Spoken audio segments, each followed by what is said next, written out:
नमस्कार। प्रसाद Bible study को स्वागत करुच्ची मु प्रसाद। आज जहाँ आलोचनार विषय वस्तु मु रखी ताहा लूक 20 पर्वर तार 24-25 पद को मु धार्य करछि आपण मानक आगे आज ताहा आलोचना करी। एथिरे ए प्रकार लिखा जाए, यीशु सेमानक चतुरता बुझी सेमानक कहले, मते गोटे मुद्रा देखा, एथिरे कहार मूर्ति ओ नाम अछि? सेमाने कहले काईसरंकर। सेथिरे से सेमानकु कहले, तेबे जहा काईसरंकर ताहा काईसरंकु दियो, पुणी जहा ईश्वरंकर ताहा ईश्वरंकु दियो। ता तले ए प्रकार लिखा अछि, दिथे सेमाने लोकमानक साक्षात तांको कथार भूल धरि पाले नै, आउ सेमाने तांको उत्तर आश्चर्य होई नीरव रहिले इत्यादि कथा तळु तळु सब अछि। प्रश्न उठुची, एबर जुगर हो कि 2000 वर्ष तल कथा हो कि से ओल्ड टेस्टामेंट रो समय कथा हो, मुद्रा प्रचलन केबुटू आरंभ होला? बहुत पुराणा कालरू आम भारतीय इतिहास कथा कुआ जाऊ, प्रागैतिहास समय जदि कुआ हो, ए रुपये मुद्रा, कांस्य, कंसा आउ ताम्र जुग एमती इत्यादि कथा आम पढ़ी इतिहास रे। ए मुद्रार प्रचलन जेबुटू हलाणी, सेबुठू मुद्रारे किछि ना किछि गोटा गोटा छवि थाए, विभिन्न प्रकार छवि। मुद्रा आउ पोस्ट कौन से गोटे कहते पोस्ट स्टाम्प रे, पोस्टाल स्टाम्प रे, ये सब विभिन्न प्रकार मुद्रा रे विभिन्न प्रकार छवि सब रहिबार गोटे परंपरा तो नहीं, गोटे अच्छी ढांचा गोटे अच्छी। प्राय सबु देश रे सबु राज्य रे सब ढांचा अच्छी, सब राज्य तो न देश रे सब ढांचा अच्छी। पोस्ट स्टाम्प रे किंबा मुद्रा रे, नोट रे, विभिन्न प्रकार फोटो चित्र रे, विभिन्न प्रकार चित्र, विचित्र चित्र सब भी अच्छी। भगवान हो, विभिन्न वस्तुर हो, विषय वस्तुर हो, विभिन्न व्यक्ति विशेषकर हो, समस्त सेतबेले सेमती थिला जे काईसरंकर साम्राज्य जो थिला, इतिहास मैंने पढ़ियो जानते, काईसरंक समय तांकर मूर्ति बा तांकर प्रतिछवि से मुद्रा रे कौन कहते खुट, आम गाँवली भाषा कहते खुटिकी रखा है। खुटी माने खोलिकी मुद्रा रे खुटी, कौन से तल तो मेसीन नथिला जे मेसीन रे छापाई आसीबो, मुद्रा ताको खोलती खुटती पथर खुंटला बेले खुंटिकी ता पिक्चरटा बनई दिए से मुद्रा काजे। तेणु यीशु कहले देख से मुद्रा देखी कहले, लोक जो भूल धरने पचारे एटा क्या दबा बा कर देबा कि नहीं, राजा को कर देवाटा सेटा नियम सम्मत ना नहीं, यही कथा को ओडिया पकाइबा फारूसी मैंने शास्त्री मैंने आसी विभिन्न प्रकार प्रश्न पचारिकी ओडिया पकाइबा पचारे, कहले आम कर देबा कि नहीं, यहाँ क्या देबा। तेणु यीशु मुद्रा उठे देखिए कहले एटा कहार, कहले एटा काईसरंकर। कहीं काईसरंकर ना, काईसरंकर मूर्ति अच्छी, एथिरे कहार मूर्ति अच्छी ना, काईसरंकर अच्छी। तेणु यीशु कहले जदि मुद्रा रे काईसरंकर मूर्ति अच्छी, तेबे एटा काईसर को दिया जाओ। आउ ईश्वरंकर मूर्ति जहाँ अच्छी से कथा तो स्पष्ट लिखिले ना कि लेखक लिखिले ना, किंतु उह रखिले जे कहले जहाँ ईश्वरंकर जहाँ काईसरंकर तार काईसर को दियो, पुणी जहाँ ईश्वरंकर ता ईश्वर को दियो। ईश्वर मूर्ति किए? प्रश्न उठुची, ईश्वरंकर मूर्ति किए? काईसरंकर मूर्ति खोदित होइछि मुद्रा रे, मुद्रा हेगला काईसरंकर, तेबे परमेश्वरंक बा ईश्वरंकर मूर्ति किए? तेणु यीशु कहले जहाँ ईश्वरंकर ताहा ईश्वर को दे। तो ईश्वर मूर्ति किए? कौनटा ईश्वर को दिया हबो? किए ईश्वर को जीव? ईश्वरंकर कौन जिनस अच्छी ईश्वर को दिया जीव? ईश्वर मूर्ति किए? प्रश्न उठुची, ये चिंता कर विषय। यह मनीष हूँ ईश्वरंकर प्रतिच्छवि। आदि पुस्तक तो अनेक कहानी भावती, विदेश मानक ख्रीष्टियानिटी भी अनेक लोक कौन नाना मुनि नाना मत, नाना मुनि नाना मत, विभिन्न लोक विभिन्न प्रकार कथा अच्छी, विभिन्न प्रकार निर्यास अच्छी, विभिन्न प्रकार फिलोसफी अच्छी, विभिन्न प्रकार चिंताधारा अच्छी, विचारधारा अच्छी। तेणु जहाँ ईश्वरंकर तार ईश्वर को कौन दिया मैंने, ईश्वरंकर प्रतिमूर्ति हूँ मनुष्य। मनुष्य ईश्वर उत्सर्गीकृत हवा। एमती भी बलि प्रथा किसी नुआ कथा न, भारतीय सभ्यतार ଭାରତୀୟ ପରମ୍ପରାରେ ସଂସ୍କୃତିର ବଳି ପ୍ରଥା କିଛି ବଡ଼ କଥା ନୁହଁ। ମଣିଷକୁ ବି ଲୋକ ବଳି ଦେଇ ପକାଉଛନ୍ତି। ଥିଲା ସେ ସମୟ ସେମିତି ଥିଲା। ତେଣୁ ଅବ୍ରାହ୍ମଙ୍କୁ କହିଲେ ପ୍ରଭୁ ସେ ପୁଅକୁ ଧରିକି ଯେଉଁ ଇସାକୁ ଧରିକି ଯେଉଁ ବଳି ଦେଇଦିଅ ଆମ ନାଁରେ, ବଳି ଦେବା କଥା ଉଠିଲା। ମଣିଷ ବଳି କେବେ ପରମେଶ୍ୱର ଚାହାନ୍ତିନି। ଚାହାନ୍ତି କି ଚାହାନ୍ତି କି ନ ଚାହାନ୍ତି ସେଇଟା ତ ପୁରାତନ ନିୟମ କଥା। ଛେଳି ମେଣ୍ଢା ବିଭିନ୍ନ ପ୍ରକାର ପଶୁ ପକ୍ଷୀକି ନେଇକିରି ଜଙ୍ଗଲରେ ଛାଡ଼ି ଦିଆଯାଉଥିଲା। ତା ଉପରେ ସମଗ୍ର ଜାତିର ପାପ ତା ମସ୍ତକ ରଖିକି ତାକୁ ଜଙ୍ଗଲରେ ଛାଡ଼ି ଦିଆଯାଉ, ତାକୁ ପୁଣି ରିଟର୍ଣ୍ଣ ଆସିବାକୁ ହବନି। ସେ ଛାଡ଼ି ଦେଉଛି, ଗଲା ସିଏ। ପଶୁ ବଳି କଥା ଭାରତୀୟ ସଂସ୍କୃତିରେ କିଛି ନୂଆ କଥା ନୁହଁ। ଏମିତିକି ନରବଳି କଥା ମଧ୍ୟ ଅଛି। ପୁରାଣ ସାହିତ୍ୟରେ ବିଭିନ୍ନ ପ୍ରକାର ଗ୍ରନ୍ଥ, କବିତାରେ ଗ୍ରନ୍ଥ ଓ ପୁରାଣରେ ନରବଳି କଥା ବି ଅଛି। ତେଣୁ ଅବ୍ରାହ୍ମଙ୍କୁ କହିଲେ ଇସାକ ହେଉଛି ପ୍ରତିଜ୍ଞାତ ପୁତ୍ର, କିନ୍ତୁ ତାକୁ ବି ବଳି ଦେଇଦେ ବୋଲି କହିଲେ ପ୍ରଭୁ ଅବ୍ରାହ୍ମଙ୍କୁ। କିନ୍ତୁ ପୁଅକୁ ନ ଜାଣି ସେ କାଠ ସଜେଇକି ତା ଉପରେ ଶୁଆଇ ସାରିଲେଣି ଇସାକ ମଧ୍ୟ କେମିତି ବାଧ୍ୟ ପିଲା ଯେ ଶୋଇ ପଡ଼ିଲାଣି। ସେ ବାଟରେ ପଚାରି ଆଉଛି, ବାପା ଆମେ ତ ଯାଉଛୁ ଇଏ କରୁଛୁ ସେ କରୁଛୁ, ବଳି ଯେଉଁ ମେଷ ନୈବେଦ୍ୟ ଉତ୍ସର୍ଗ କରିବା, ମେଣ୍ଢା କାହିଁ, ଗୋବର୍ଷଣ କାହିଁ, ବା ଶାବକ କାହିଁ, ଛେଳି କାହିଁ, ମେଣ୍ଢା କାହିଁ, ଯେଉଁଟାକୁ ନେଇକି ଆମେ ନୈବେଦ୍ୟ ଉତ୍ସର୍ଗ କରିବା। କିନ୍ତୁ ଅବ୍ରାହ୍ମ କହିଲେ ନାଇଁ, ସିଏ କଥା ତୁ କାହିଁ ପଚାରୁ, ଚାଲେ, ତୁ ତ ଚାଲିବା ଲୋକ, ଆଉ ସେଟା ପ୍ରଭୁ ଯୋଗ୍ୟ, ଚାଲେ। ବଳି ପ୍ରଥା ଥିଲା, ରହିଛି, ରହିବ। ତେଣୁ ତ ଯୀଶୁ ବଳି ହେଲେ। ଯୀଶୁ ମରିବାର କାରଣ କ'ଣ କି? ପୃଥିବୀର ସମଗ୍ର ପାପ ପାଇଁ ସେ ନର ବଳି ହେଲେ। ମୁଁ ତେଣୁ ସବୁବେଳେ କହେ, ପାପ ରକ୍ତପାତ ବିନା ପାପ ମୋଚନ ହୁଏ ନାହିଁ।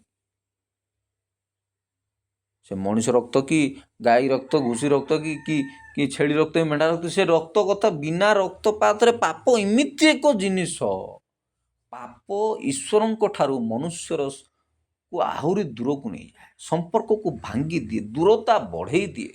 ପାପ ହେତୁ ମଣିଷ ଈଶ୍ୱରଙ୍କ ଭିତରେ ଦୂରତା ବଢ଼ିଯାଏ, ଡିଷ୍ଟାନ୍ସ ବଢ଼ିଯାଏ। ତେଣୁ ପାପ ଗୋଟେ ଆତ୍ମା ବିରୁଦ୍ଧରେ, ପାପ ଗୋଟେ ପ୍ରାଣ ବିରୁଦ୍ଧରେ, ଗୋଟେ ଜୀବନ ବିରୁଦ୍ଧରେ। ନଗ୍ନତା, ଅଶ୍ଳୀଳତା ସମୁଦ୍ର ବନ୍ୟା ଭଳି ଭାସୁଛି ଦୁନିଆରେ। ଟେକ୍ନିକାଲ ଯୁଗରେ ସମୁଦ୍ର ବନ୍ୟା ଭାବରେ ଭାସୁଛି। ଶୈତାନ ପ୍ରତି ମୁହୂର୍ତ୍ତରେ ଡାଳେ ଡାଳେ ଗଲେ ପତ୍ରରେ ପତ୍ରରେ ଲାଗିଛି ସିଏ। ଇଣ୍ଟରନେଟ ଯୁଗରେ, WhatsApp, Facebook, insta, YouTube, reel ଯୁଗରେ ଅଶ୍ଳୀଳତା ବନ୍ୟା ପରି ଭାସୁଛି। ମଣିଷ ବନ୍ୟାରେ ଭାସୁଛି, ଉବୁଟୁବୁ ହଉଛି। କାହିଁକି ନୋହଙ୍କ ଜଳପ୍ଳାବନ ପ୍ରଭୁ କଲେ? କାରଣ ହଉଛି ଯେ ଲୋକମାନେ ସବୁ ନିଜ ନିଜ ଆତ୍ମା ବିରୁଦ୍ଧରେ, ଶରୀର ବିରୁଦ୍ଧରେ ପାପ କରିକିରି ଭ୍ରଷ୍ଟ ହେଇଛନ୍ତି। ତେଣୁ ଜଳପ୍ଳାବନ କରିକି ସମସ୍ତଙ୍କୁ ଧ୍ୱଂସ କରିବାକୁ ହିଁ ପଡ଼ିବ। ଆଉ ତାର କିଛି ଉପାୟ ନାହିଁ। ଆମେ କୁହନ୍ତୁ ଚାରା ନାହିଁ, ତାର ଚାରା ନାହିଁ, କୋଇ ଚାରା ନାହିଁ।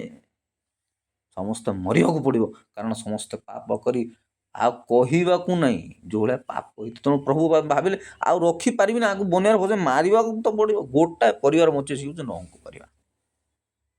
ହେଲେ ଏ ଯୁଗରେ ପାପର ଫ୍ରେମ୍ ବଦଳିଗଲା। ଫ୍ରେମ୍ ସବୁ ମୋବାଇଲକି ପଳେଇଲା। ଘରେ ବସି ଲଙ୍ଗଳା ବିତଳା ହେଇ ପକେଇଲୁ, ଘରେ ବସି ସବୁ ଦେଖି ପକେଇଲୁ, ଘରେ ବସି ସବୁ ହେଇଗଲା। ଟିଭି, ଟେଲିଭିଜନ, ସିନେମା ଯୋଉ ଆଇଲା, ଲୋକ ଯାଉଥିଲେ, କିଛି ଲୋକ ସିଲେକ୍ଟିଭ, କିଛି ଲୋକ ସହର ସିଲେକ୍ଟିଭ, କିଛି ସିଟି ମାନଙ୍କରେ ଫିଲ୍ମ ସିନେମା ଚାଲେ, ସେଇଠି ସବୁ ଯାଆନ୍ତି। କି ଆଜି ରାତିରେ ନେକେଡ ପିକ୍ଚର ଚାଲିଲା, ରାତିରେ ବ୍ଲୁ ଫିଲ୍ମ ଚାଲିଲା, ଏସବୁ ଜିନିଷ ଆଉ କହିବାକୁ ନାହିଁ। ବନ୍ୟା, ଅଶ୍ଳୀଳତାର ବନ୍ୟା ଚାଲିଛି। ନେଟ୍ରେ ମିଳିଯାଉଛି, XXX ମାରିଦେଲେ ଢେର ସବୁ ପଳେଇ ଯାଉଛି ଅଶ୍ଳୀଳତା। ତେଣୁ ପାପ ମଣିଷର ଠକ, ମିଛ, ମାୟା, ଦୁର୍ନୀତି, ଅନୀତି, ଅନ୍ୟାୟ, ଲୁଟିବା, ଖୁଣ୍ଟିବା, ଘୃଣା, ହତ୍ୟା, ମିଥ୍ୟା, ଏଟା ତ ସବୁ ଅଛି କା। ତା ସହିତ ବି ଶରୀର ବିରୁଦ୍ଧରେ, ଯେଉଁ ଆତ୍ମା ବିରୁଦ୍ଧରେ, ଶରୀର ବିରୁଦ୍ଧରେ ମାନେ କ'ଣ? ଶରୀର ଆତ୍ମା ବାସ କରେ। ଶରୀର ଯେଉଁ ମନ୍ଦିର, ବଡି ଯେଉଁ ଟେମ୍ପଲ। ଆତ୍ମା ବିରୁଦ୍ଧରେ ପାପ କଲେ ସେ ମରିବନି ତ ବଞ୍ଚିବ କୋଉଠି? ମରିବା ଥୟ ପରା। ଯେଉଁ ପ୍ରାଣୀ ପାପ કરે ସେ ମରିବା ଥୟ। ତେଣୁ ପ୍ରଭୁ ସମଗ୍ର ଜଗତର ପାପ ପ୍ରଭୁ ବୋଲେ ଆଉ କେତେ କ'ଣ ଉପାୟ କରିବା? ଉପାୟ କିଛି ନାହିଁ। ଆମ ପ୍ରତିଛବିରେ ନିର୍ମିତ ମନୁଷ୍ୟ ଆମଠାରୁ ଦୂରକୁ ଚାଲି ଯାଉଛି। ପ୍ରଭୁ କେତେ ପ୍ରେମବାନ, କେତେ ଦୟାବାନ, କେତେ ସ୍ନେହବାନ। ସେ ଆମକୁ କେତେ ପ୍ରେମ କରନ୍ତି, କେତେ ଭଲ ପାଆନ୍ତି। ତେଣୁ ଦେଖିଲେ ଗୋଟେ ଯୋଜନା କଲେ, କେତେ ଛେଳି ମେଣ୍ଢା ନରବଳି କରିକିରି ଚାଲିବା। ଗୋଟେ ପ୍ରତିଜ୍ଞାତ ପୁତ୍ର ଯାହା ଦେହରେ ପାପର ଲେଶ ମାତ୍ର ନଥିବ ବୋଲି ଯୋହନ କହିଲେ। ହେଲେ ଏ ଦେଖ ଜଗତର ମେଷଶାବକ ଯିଏ ପାପ ଭାର ବହି ନେଇନାହାନ୍ତି, ତା ରକ୍ତରେ ପାପ ନାହିଁ। ସେ ମନୁଷ୍ୟକୁ ତ ଗର୍ଭରୁ ଆସିନାହାନ୍ତି, ସେ ଆତ୍ମାରୁ ଜାତ, କିନ୍ତୁ ସେ 100% ଗଡ୍, 100% ମ୍ୟାନ୍। ସେ 100% ମଣିଷ, 100% ଭଗବାନ ମଧ୍ୟ, କାରଣ ସେ ରକ୍ତରୁ ଜାତ ହେଇନାହାନ୍ତି, ସେ ଆତ୍ମାରୁ ଜାତ। ତେଣୁ ତାଙ୍କୁ ବଳି କରିଦେବାକୁ ପଡ଼ିବ। ଯେ କେହି ତାଙ୍କଠାରେ ବିଶ୍ୱାସ କରିବ, ପ୍ରାର୍ଥନା କରିବ, ସେ ଅନନ୍ତ ଜୀବନ ପାଇବ। ସେ ବିଶ୍ୱାସ କଲେ ସେ ରକ୍ଷା ପାଇବ, ତାର ପାପରୁ ଧୌତ ହବ। ସେ ଭଗବାନ। ଆଉ ସିମ୍ପଲ ଭାଷାରେ, ଆଉ ବେଶୀ ଲମ୍ବା ଚଢ଼ା ମୁଁ କରୁନି, ସର୍ଟକଟ୍ କଥା କହୁଛି। ତେଣୁ ତାହାଙ୍କର ପ୍ରତିମୂର୍ତ୍ତି ହେଉଛନ୍ତି ଆମେ। ମୁଦ୍ରା କାଇସରଙ୍କୁ ଦିଆହେଲା। ଆଜିକାଲି ଡେଟ୍ରେ ଆମେ ଦେଖୁନାହାନ୍ତି ମହାତ୍ମା ଗାନ୍ଧୀ ମୁଣ୍ଡରେ ନୋଟ୍ ଭାସୁଛି। ମହାତ୍ମା ଗାନ୍ଧୀ ନୋଟ୍ ଅଛି, ଜାତୀୟ ପିତା ସିଏ। ଆମେରିକାର ଆଉ କୋଉ ଦେଶର କୋଉ ମୁଣ୍ଡ ସବୁ ଥିବ, ପାକିସ୍ତାନର ଆଉ କୋଉ ମୁଣ୍ଡ ଥିବ, କେଉଁ ସେଟା ମନେ ପଡୁନି ସେ ନାଁଟା। ବିଭିନ୍ନ ଦେଶରେ ବିଭିନ୍ନ ଲୋକମାନଙ୍କର ଫଟୋ ଥାଇକି ମୁଦ୍ରା ସବୁ ଛପା ହେଉଛି।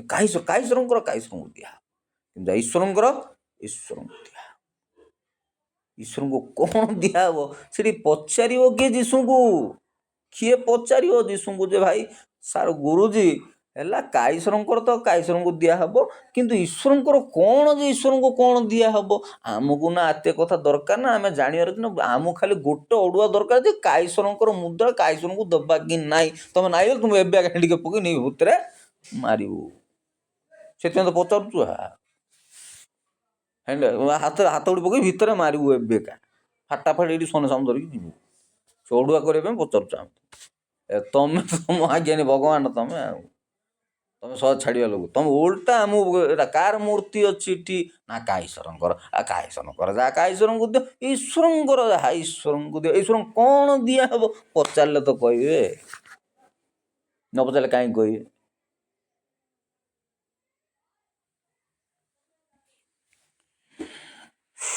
ଇଏ ହେଉଛି କଥା। ମଣିଷ ପାପ କରିବା ହେତୁ ତାଙ୍କଠାରୁ ଦୂରକୁ ଚାଲି ଯାଇଛି। ପାପ ଆମ ଭିତରେ ସମ୍ପର୍କକୁ କ୍ଷୀଣ କରିଦେଇଛି, ସମ୍ପର୍କକୁ ଭାଙ୍ଗି ଦେଇଛି।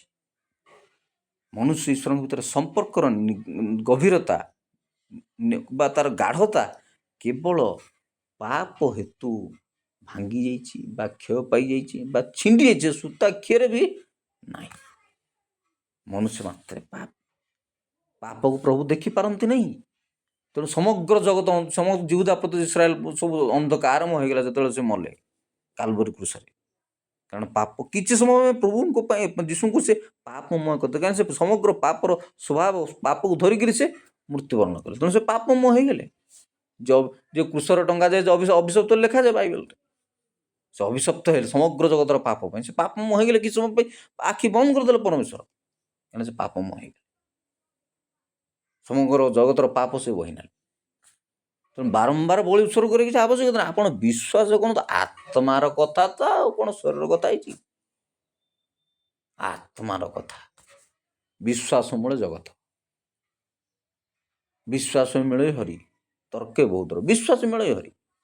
ବିଶ୍ୱାସ କରିବା କଥା ତ ଆଉ କ'ଣ ଅଛି? ବିଶ୍ୱାସର କଥା ଏଇଟା। କାହାକୁ କିଏ କହିଦେବ ନା? ଏଇଟା ବି ପାଉଲ ଏ କଥା ମିଳୁଛି, ଶ୍ରବଣରୁ ବିଶ୍ୱାସ ଜାତ ହୁଏ। ଶ୍ରବଣରୁ ବିଶ୍ୱାସ ଜାତ ହୁଏ। ଶୁଣିଲେ, ବୁଝିଲେ, ପଢ଼ିଲେ, ଜାଣିଲେ ହିଁ ଲୋକ ବିଶ୍ୱାସ କରନ୍ତି। ଆଜିକାଲି ଲୋକ ପ୍ରମାଣ ଦରକାର ପ୍ରତି କଥାରେ। ତମେ କାହା ପୁଅ? ଆଜ୍ଞା ମୁଁ ଅମୁକ ଲୋକର ପୁଅ। କାହା ଆଧାର କାର୍ଡ଼ ଦେଖା, ଭୋଟର କାର୍ଡ଼ ଦେଖା, ଏଫିଡେଭିଟ୍ ଆଣେ। ମୁଁ ବାପାର ପୁଅ ବୋଲି ପ୍ରମାଣ କରିବାକୁ ପଡ଼ୁଛି। 3-4ଟା ଡକୁମେଣ୍ଟ ନଦେଲେ ଆପଣ ତା ପୁଅ ବୋଲି ପ୍ରମାଣ ଦେଇପାରିବେନି।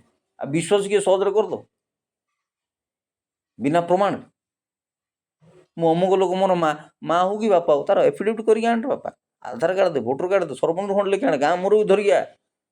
ହେଲେ ଆମେ ଜାଣୁ ତୁ ତା ପୁଅ କି ତା ଭଣଜା କି ପୁତୁରା କି ଯାହା ହେଇଛି, ନାତି କି ପୁତି ଯାହା ହେଇଛି। ତୁ କହିଦେଲେ ଆମେ କ'ଣ ତୋ କଥାରେ ଭାସିଛୁ? ଏମିତିରେ କିଏ ଯାଇକି ମୁଁ ଆଜ୍ଞା ନରେନ୍ଦ୍ର ମୋଦି ମୋ ବାପା, ହବ କି ସେଇଗୁଡ଼ା? ମିଛରେ ଲୋକ ବିଭିନ୍ନ ଅଫିସର ରୋଲ କରି ବୁଲୁଛନ୍ତି।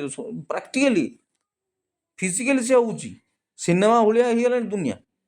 ଡକ୍ଟର ବନି ବୁଲୁଛନ୍ତି, ଅଫିସର ବନି ବୁଲୁଛନ୍ତି, ବିଭିନ୍ନ IAS ବନି ବୁଲୁଛନ୍ତି। ଖୋଳ ପକେଇକି ଇଂଲିଶ ପାଠଶାଠ ପଢ଼ିକି ଲୋକ ଅଭିନୟ କରି ବୁଲୁଛନ୍ତି, ଡକ୍ଟର ହେଇଯାଉଛନ୍ତି, ବିଭିନ୍ନ ପ୍ରକାର ମିଛ ଅଭିନୟ କରିକି ଲୋକ ପ୍ରଫେସନାଲ ଅଭିନୟ କରିକି ବୁଲୁଛନ୍ତି ସମାଜରେ। ପେପର ପଢ଼ୁନାହାନ୍ତି ଆପଣ ଜାଣୁନାହାନ୍ତି? କିଏ କାହାର ବାପ କିଏ କାହାର ପୁଅ କହିଦେଲେ କ'ଣ ମାନିଯିବେ କି?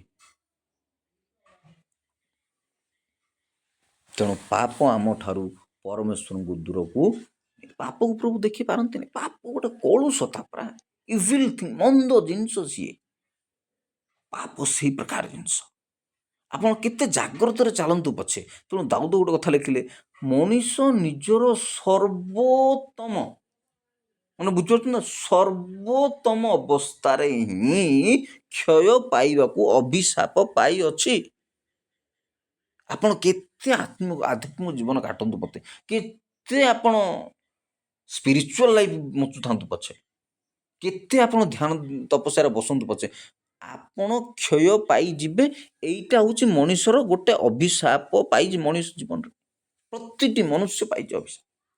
ଆମେ କେତେ ସୁନ୍ଦର ଆଧ୍ୟାତ୍ମିକ ଜୀବନରେ ଥିଲେ ସୁଦ୍ଧା ଆମେ କ୍ଷୟ ପାଇଯିବା। କାହିଁକିନା କ୍ଷୟ ନ ପାଇଲେ ମଣିଷ ଆଉ କେମିତି, ଆଉ ବୟସ ବଢ଼ିବ, ସେଲ୍ ସରିବ, ବଳ ଯିବ, ଆଖି ଧନ୍ଦଳା ହେବ, ଗୋଡ଼ ହାତ କମଜୋରି ହେବ, ଦାନ୍ତ ପଡ଼ିବ, ବିମାର ବାହାରିବ, ରୋଗ ବାହାରିବ, ଚୁଟି ଝଡ଼ିବ, ଚୁଟି ପାଚିବ, ଦାନ୍ତ ପଡ଼ିବ, ଏସବୁ କ୍ଷୟ ପାଇବାକୁ ମଣିଷ ଅଭିଶପ୍ତ ପାଇଅଛି। ସର୍ବୋତ୍ତମ ଅବସ୍ଥାରେ ହିଁ ଯବାନୀ ହେଉଛି ଜୀବନର ସବୁଠୁ ଗୋଟେ ସୁନ୍ଦର ସମୟ ବୋଲି କହୁଛନ୍ତି।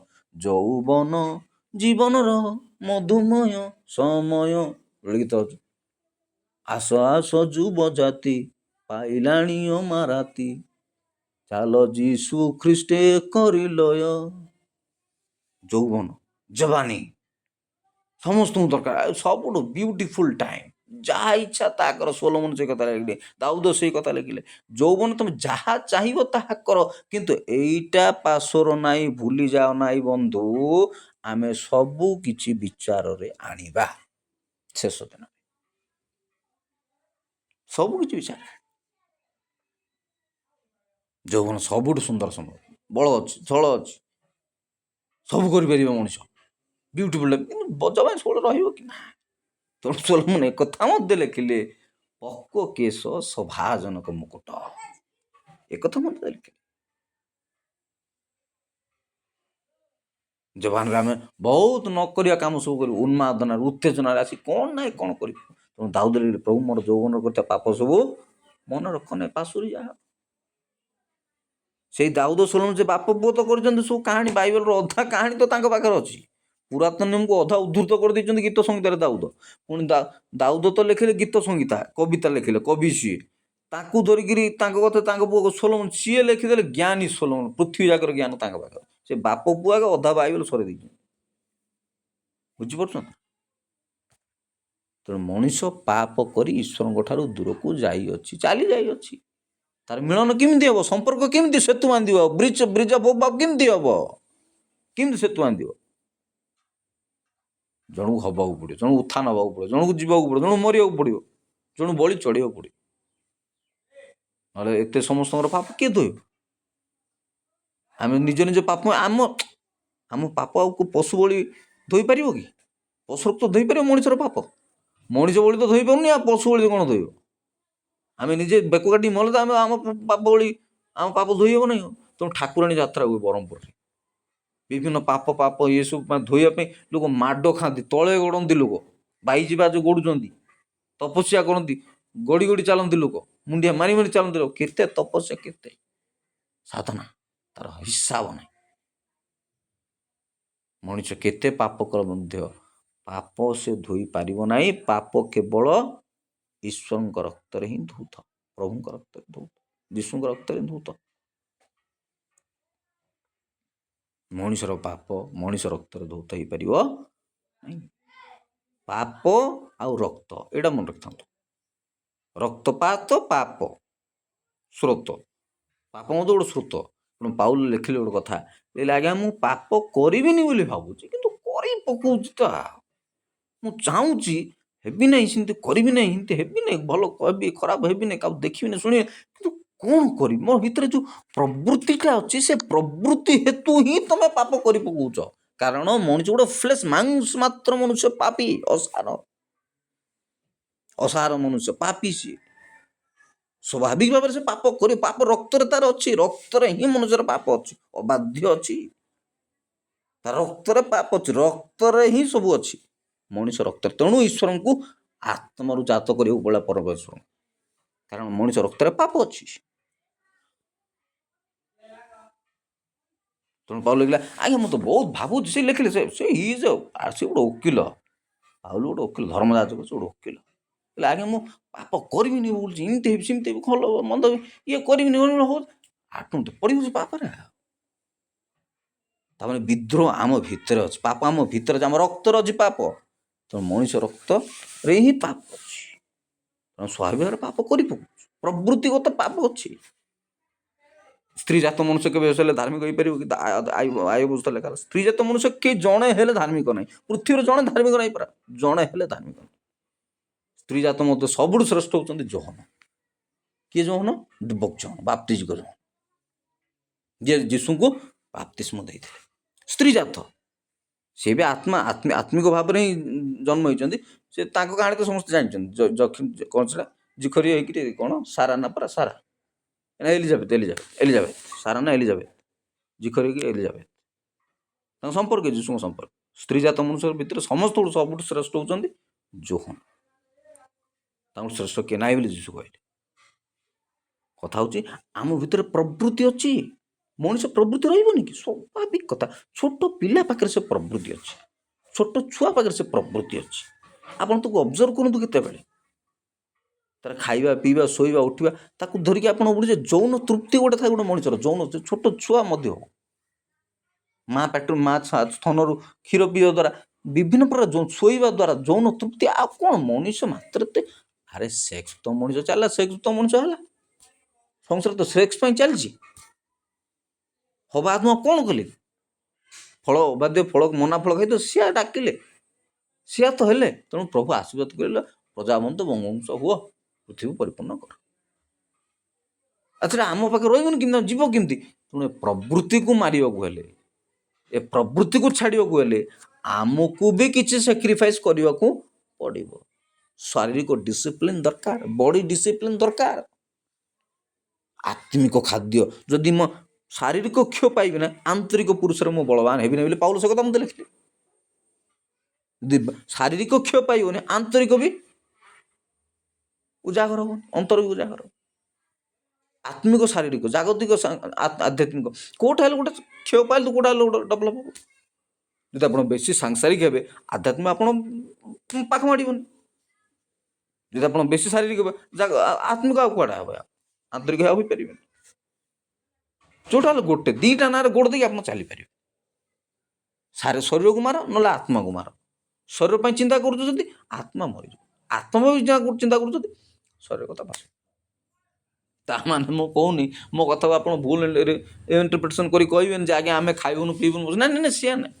ଖାଇବେ, ପିଇବେ, ପିନ୍ଧିବେ, ସବୁ ଭୋଗ କରିବେ, କିନ୍ତୁ ଆସକ୍ତି ରହିବାକୁ ହବ ନାହିଁ। ମୋହ ଛାଡ଼ି ଦେବାକୁ ପଡ଼ିବ, ଆସକ୍ତି ଛାଡ଼ି ଦେବାକୁ ପଡ଼ିବ, ଲାଳସା ଛାଡ଼ି ଦେବାକୁ ପଡ଼ିବ। ହେଲେ ହେଇପାରିବ। ଧରିକି ଯିବେ କି ଆପଣ ସବୁ କିଛି? ପାଉଲ ସେଇ କଥା ଲାଗିଲେ, ଆଜ୍ଞା ମୁଁ କିଛି ନେଇକି ଆସିନି, କିଛି ନେଇକି ଲଙ୍ଗଳା ହେଇକି ଆଇଛି, ଲଙ୍ଗଳା ହେଇକି ଯିବି। ଆଇବ ସେଇ କଥା ଲାଗିଲେ, ପାଉଲ ସେଇ କଥା ଲାଗିଲେ, ସମସ୍ତେ ସେଇ କଥା ଲାଗିଲେ। ମାତୃଗର୍ଭରୁ ଉଲଙ୍ଗ ହେଇ ଆସି ମାତୃଗର୍ଭ ପୁଣି ଉଲଙ୍ଗ ହେଇ ଚାଲିଛି। ଟଙ୍କା ପଇସା, ଘର କୋଠା ବାଡ଼ି, ପୁଅ ଝିଅ, କିଏ କାହାର ନୁହଁ। ବାଇବଲ କିଏ ଗୋଟେ କରନ୍ତିନା ରୋମିଓରେ ଲେଖା ହେଲା, ଆପଣ ନିଜେ ନିଜର ନୁହନ୍ତି, ଆପଣ କିଏ କାହା ପାଇଁ ଚିନ୍ତା କରୁଛନ୍ତି? କିଏ କାହାର ନୁହଁ। ସମସ୍ତଙ୍କୁ ନିଜ ନିଜ ହିସାବ ଦେବାକୁ ପଡ଼ିବ। ବାପା ପାଇଁ ପୁଅ ଆକାଉଣ୍ଟେବିଲିଟି ନୁହଁ, କି ଝିଅ ପାଇଁ ମା ଆକାଉଣ୍ଟେବିଲିଟି ନୁହଁ। ଯିଏ ଯାହା ପାଇଁ ଦାୟୀ, ଯାହା ଲେଖା ତାର। ତା ବୋଲି ସଂସାର ଗୋଟେ ମାୟା ତ ରଚନା କରୁଛନ୍ତି, ପରିବାର ରହିବ, ପରିବାର ଡିସିପ୍ଲିନ୍ ରହିବ, ବାପା ମାଆକୁ ମାନିବ, ସମ୍ଭ୍ରମ କରିବ, ଇତ୍ୟାଦି ହେବ। ପିଲାମାନଙ୍କୁ ବିରକ୍ତ କରିବନି, ଇଏ ହେବ। ତାଙ୍କୁ ପିଲାରୁ ବଢ଼େଇବାରୁ, ବିଦ୍ୟାରୁ, ଶିକ୍ଷାରୁ, ବାଇବଲ ବିଭିନ୍ନ ପ୍ରକାର ଶିକ୍ଷା ଦେଇ ସେମାନଙ୍କୁ ବଢ଼େଇବାକୁ ପଡ଼ିବ। ଦାୟିତ୍ୱ ସଂସାର ଗଢ଼ିବେ ନା କେମିତି? ସଂସାର ଚାଲିବ କେମିତି? ସମସ୍ତେ ସନ୍ନ୍ୟାସୀ ହେଇଗଲେ କେମିତି? ସମସ୍ତେ ହିମାଳୟ ପଳାଇବେ କି ସାଧୁସନ୍ଥ ହେଇକିରି? ସାଧୁ ସୁନ୍ଦର ସିଂ ହେଇଯିବେ କି?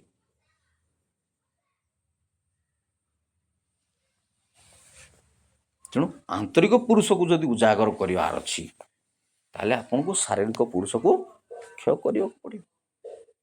ଗୋଟେ ନା କୋଉଟା ହେଲେ ଗୋଟେ, ଏଟା ବି ହେବ, ସେଟା ଦିଟା ଯାକ ହେଇପାରିବ। ए जुग होची बॉडी फिजिकल फिटनेस मु भी से सफर होची मु भी शारीरिक बहुत कमजोर रोची पिला खाଇବା मोर हेला खेला बुला मोर हेला परवर्ती समय बहुत सफर होती इमेच्योर हो जन्म ही नहीं भावतु मुझे इमेच्योर हो जन्म हो सी नुह मेच्योर हो जन्म हो मोर फिजिकल एक्टिविटी पिला भारी बहुत कम आम गाँ परिवेशटा सेमती थिला छोट छोट पिला खेला बुला कला मारपिट कर पके बोली माँ मत कड़े छाड़ी ना घर भितर बांधिक रखुच्च मोर अधा 3-4 वर्ष 5-7 वर्ष 3-4 वर्ष पर्यटन मो कुईपटर बीती मो जीवन ये भी खेला बुला अल्प कर बेसी ना दिने अधे बुलती खेला बुला ना खा भी ठीक ना चीनी गोल भात खाइबी दांत पकड़ा पेट कुर्मी एमती अवस्था केमती हम पिला खेला बुला कर खाइबा पीबनी फिजिकल एक्टिविटी कर स्ट्रंग बॉडी इज योर टेम्पल एक भी कहूँ इंग्लीश प्रोवर्ब अच्छी बॉडी इज योर टेम्पल शरीर हूँ मंदिर खाली ताने सुस्थ शरीर सुस्थ मन बास कर सुस्थ मन भी सुस्थ शरीर बास कर सुस्थ रहा दरकार फिट रहा दरकार कि जो शरीर आप गोटे माथुना लुकर प्रभु कहले तुम केंपा हो जन्म हो कि छुटा हो कि कुजा हो कि कोणा हो कि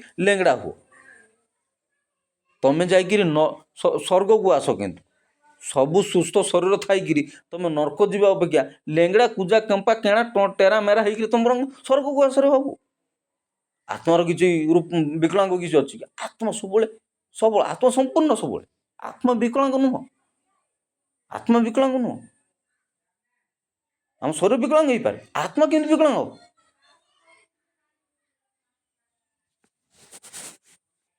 तेणु आमको शरीर जदि आम बाधार कारण होउल से कथा लगे मु शरीर को निज बसर रखी अच्छी एटा खाइबी सेटा खाइबी सी समस्त यौन प्रवृत्ति समस्त सब जिन अच्छी आसक्ति अच्छी लोभ लालच अच्छी आध्यात्मिक ज्ञान ए बाबा से भक्त से साधु से सत से मठ मंदिर से तीर्थ जगह दर्शन कहीं कर लोग से तीर्थ दर्शन से साधु सत से गद्य पुराण से प्रवचन गीत गायन से साधु सत सत्संग आप कहीं कर आध्यात्मिक ज्ञान पाई तो मूल कथा से शरीर जदि तुम आध्यात्मिक जीवन में ऑब्स्टेकल तैयारी कर शरीर को भी तुम नियंत्रण कर शरीर तो क्षय पाइज किंतु आत्मा कौन हम आत्मार किसी क्षय अच्छे कि आत्मा अविनाश्य तार विनाश नहीं आत्मा एपुरे ना से पुरे नरकर हो कि स्वर्ग चिर काल अनंत काल आत्मा बंचिकी चिंता करते आप कौटी जी कौटी आप लाइफ लंग अनंत एटर्निटी लाइफ पाइबा चिंता करूँ आप स्वर्ग को जी ना नरक को जी जो ठीक भी जी ताकू धरिकी आपंकर मो लाइफटा जो स्वर्ग को जावाई ऑब्स्टेकल हो धन संपद से जीशु कहले धन छाड़ मो अनुगमन कर धनी जुआ कहे सबू छाड़ दरिद्र दान कर मत मत अनुसरण मो पचर आस से दुखित है क्या धन तांकर बेसी थिला मु धन दे पारि दरिद्र दान कर मुझे आई पारि तुम चल रे बापा तुम कौटी तुम आत्मा कौटी भावुन सब कहानी physical world to spiritual world आउरी रियल आउरी वास्तव मत मत सब मन मन भावे वर्ल्ड हूँ गोटे रिल गोटे नाटक रियल हूँ स्पिरिचुअल वर्ल्ड आध्यात्मिक दुनिया हूँ या बड़ी वास्तविक आ सत्य आम सब जिन बची कौन ये सब कथा भावे आध्यात्मिक खाओ पिओ पिंध बाहा घर संसार कर ये प्रवचन गुड़ा क्या शुणाओ तुम निजे ही न तेणु मुझे वीडियो शुणुली किसी लोक आजिकल बाबा होती किसी लोक आजिकल बड़ साधु सत होती जो मैंने काम धाम कर बेकार पड़े से बाबा हो गोटे वीडियो देखुली आ कौन कौन सब कथा शुणिली कि मन रहा मोर जो काम धाम कर बेकार हो बाबा हो साधु सत हो पाक लोक ताबिज मागे ताबिज आनी पिंधि दियो ये देश गोटे बड़ विचित्र देश ये तुम कर्मी हम तुम भल कम कर तुम लोग ईर्षा कर बेकार हो तुम छाड़ सी ये देश गोटे भारी बड़ डेंजर मूर्ख देश यहाँ गोटे बड़ मूर्ख देश ये योग्यतार मर्यादा ना ज्ञान मर्यादा ना आध्यात्मिक ना खाली ठक मिछ ना चली ये साधु सत से साधु से फादर से मदर से तीर्थ जाग ए तीर्थस्थल से मंदिर से गिरजा से चर्च से उपासना से पीठ से गुंफा ए पहाड़ से पहाड़ ए झरणा से नदी कूल एमती आगे चलती सब ये पकड़ा बुड़ से पकड़ा से काटे बुड़ ତାକୁ ଉଡ଼, ଏମିତି ଟାଇପ୍ର ଚାଲିଛି। ତେଣୁ ଆଧ୍ୟାତ୍ମିକ ଜୀବନରେ କାଟିବାକୁ ଚାହୁଁଛନ୍ତି ହେଲେ ଆପଣଙ୍କ ପାଖରେ ଜ୍ଞାନ ଦରକାର। ମୋ ବ୍ୟକ୍ତିଗତ ହିସାବରେ ମୁଁ କହୁଛି, ମୋ ଭାବନା ହିସାବରେ ମୁଁ କହୁଛି, ମୋ ଚିନ୍ତାଧାରା ମୁଁ କହୁଛି, ଆଧ୍ୟାତ୍ମିକତା ମଧ୍ୟ ଗୋଟେ ଜ୍ଞାନ। ଅବଶ୍ୟ ଆତ୍ମାଙ୍କର ଚାଳନା ପାଇବା, ଆତ୍ମାଙ୍କ ଠାରୁ ଶୁଣିବା, ଆତ୍ମାଙ୍କ ଦ୍ୱାରା ପରିଚାଳିତ ହେବା କିଛି ବିରଳ କଥା ନୁହଁ। କିନ୍ତୁ ଯାହା ଯେତେ ଆଧ୍ୟାତ୍ମିକ କଥା ଅଛି, ଥେସିସ୍ ଅଛି କି ନିୟମ ଅଛି, ରୁଲ୍ ଅଛି କି ନିୟମ ଅଛି, କଥା ଅଛି, ଭାବନା ଅଛି, ସବୁ ତ ବହି ପୁସ୍ତକ ମାଧ୍ୟମରେ ଆମ ପାଖରେ ମିଳେ। ତାହେଲେ ଆମକୁ କିଏ କହିଲା ସେ ଗୁଣିଆ ପ୍ରାକ୍ଟିସ୍ କରିବାକୁ, ଆମକୁ କିଏ କହିଲା ସେ ସ୍ପିରିଚୁଆଲ୍ ପ୍ରାକ୍ଟିସ୍ କରିବାକୁ? ସବୁ ଜିନିଷ ତ ବହିରେ ଲେଖା ହେଲା, ସବୁ ଜିନିଷ ବହିରେ ଆଭେଲେବୁଲ୍। ଯାହା ପାଇବ C.S. ଲୁଇସ୍କୁ ପଢ଼ନ୍ତୁ, କି ଆପଣ କାହାକୁ ପଢ଼ୁଛନ୍ତି ପଢ଼ନ୍ତୁ, କି ଆପଣ ସେ କ'ଣ ସେଟା ବିଲି ଗ୍ରାମକୁ ପଢ଼ନ୍ତୁ, ଯାହାକୁ ପଢ଼ୁଛନ୍ତି ପଢ଼ନ୍ତୁ, ଯାହା ବହି ପଢ଼ୁଛନ୍ତି, ସବୁ ବହୁତ ଆଧ୍ୟାତ୍ମିକ ବହି ପୁସ୍ତକ ମିଳୁଛି, ପଢ଼ନ୍ତୁ ତ ବୁଝନ୍ତୁ, ନଲେଜ ଗ୍ରହଣ କରନ୍ତୁ। ଜ୍ଞାନ ତ ସବୁ କିଛି କଥା, ଜ୍ଞାନ ତ ମଣିଷକୁ ଚଲେଇବ। ମନ ଜ୍ଞାନ, ଏଇ ଦୁଇଟା ଜିନିଷ ତ, ମନରେ ଜ୍ଞାନ ଥିବା ଦରକାର। ଜ୍ଞାନୀ ମନ ପାଇଲେ ପରା ସୋଲୋମନ, ତେଣୁ ଜ୍ଞାନୀ ମନ ପାଇଲେ। ସୋଲୋମନକୁ ଜ୍ଞାନର ମନ ଦିଆହେଲା। କହିଲେ ମୋତେ ଗୋଟେ ଏ ଜାତିକି ଏ ଦେଶକୁ କିଏ ଶାସନ କରିପାରିବ ପ୍ରଭୁ? ମୋତେ ଗୋଟେ ଜ୍ଞାନ ଦେବ। ମୋତେ ଜ୍ଞାନ ଦେବା, ଜ୍ଞାନ ସହିତ ଐଶ୍ୱର୍ଯ୍ୟ ଧନ ସମ୍ପଦ ସବୁ ଦେବେ। ଜ୍ଞାନୀ ମନ ତାଙ୍କୁ ଦିଆହେଲା। ଜ୍ଞାନର ଅଭାବ ହେତୁ ଆମେ ସବୁ ମରୁଛନ୍ତି। ଜ୍ଞାନ ନାହିଁ ଆମ ପାଖରେ, ଜ୍ଞାନୀ ମନ, ଜ୍ଞାନର ମର୍ଯ୍ୟାଦା ବି ଏ ଦେଶରେ ନାହିଁ। ଜ୍ଞାନକୁ ମର୍ଯ୍ୟାଦା ଦେଲେ ଆପଣ ଜ୍ଞାନୀ ହେବେ। ଜ୍ଞାନ ଶିଖିବା, କଥା ଶିଖିବା, ଚାରି କଥା ଶିଖିବା। ପ୍ରଥମେ ବାହାସାହା ହେବ, ଘର ସଂସାର କରିବା, ସବୁ ହେବ, ତାପରେ ବୁଢ଼ାବେଳୁ ଯାଇକି ଗୋଟେ ତପସ୍ୟା କରିବା କଥା, ମାଳ ଜପିବା କଥା। ସଂସାର ତ ସେମିତି ଚାଲିଛି, ସିଷ୍ଟମ୍ ତ ସେୟା ଚାଲିଛି। ଏଇ ବୟସରେ ଏଇ କଥା, ସେ ବୟସରେ ସେ କଥା, ଗୋଟେ ଅଛି, ଗୋଟେ ଧରାବନ୍ଧା ନିୟମ ଅଛି, ଯେଉଁ ବୟସରେ ଯେଉଁ କଥା। ଆଉ ଏ ଧାରାବନ୍ଧା ନିୟମରୁ ଯିଏ ଫିଟିକି ଅଲଗା ରାସ୍ତାକୁ ପଳେଇଲା, ଯିଏ ଅଲଗା ବେକୁ ପଳେଇଲା, ଲୋକ ତାକୁ ଏ ପାଗଳଟା, ଆଉ ଏ ପାଗଳଟା, ଏ ବୟସରେ ଏଟା କରିବା କଥା ନୁହଁ, ଏ ବୟସରେ ସେଟା ହେବା କଥା ନୁହଁ, ଏ ଟାଇମ୍ ସେ କରିବା କଥା ନୁହଁ, ଏ ବୟସରେ ଏମିତି। ସଂସାର ଗୋଟେ ଧାରାବନ୍ଧା, ଗୋଟେ ଟ୍ରାକ୍ରେ ଚାଲିକି, ସମସ୍ତେ ସେ ଟ୍ରାକ୍ରେ ଚାଲିବାକୁ ପଡ଼ିବ। ପାଠ ପଢ଼ୁ, ଇଏ କରୁ, ସିଏ କରୁ, ବାହା ହବୁ, ସିଏ ହବୁ, ଘର ସଂସାର କରୁ, ଘର କରୁ, ଦ୍ୱାର କରୁ, ପିଲାମାନଙ୍କୁ ପାଠଶାଠ ପଢ଼ୁ, ତାପରେ ବୁଢ଼ା ବେଳକୁ ସବୁ ଜପ ନପ ତପ କରୁ। ଗୋଟେ ଢାଞ୍ଚା, ଗୋଟେ ଟ୍ରାକ୍ ଅଛି, ଧାରାବନ୍ଧା ନିୟମ ଗୋଟେ ଅଛି, ଘଷାପଟା ଜୀବନ ଧାରା ଗୋଟେ ଅଛି।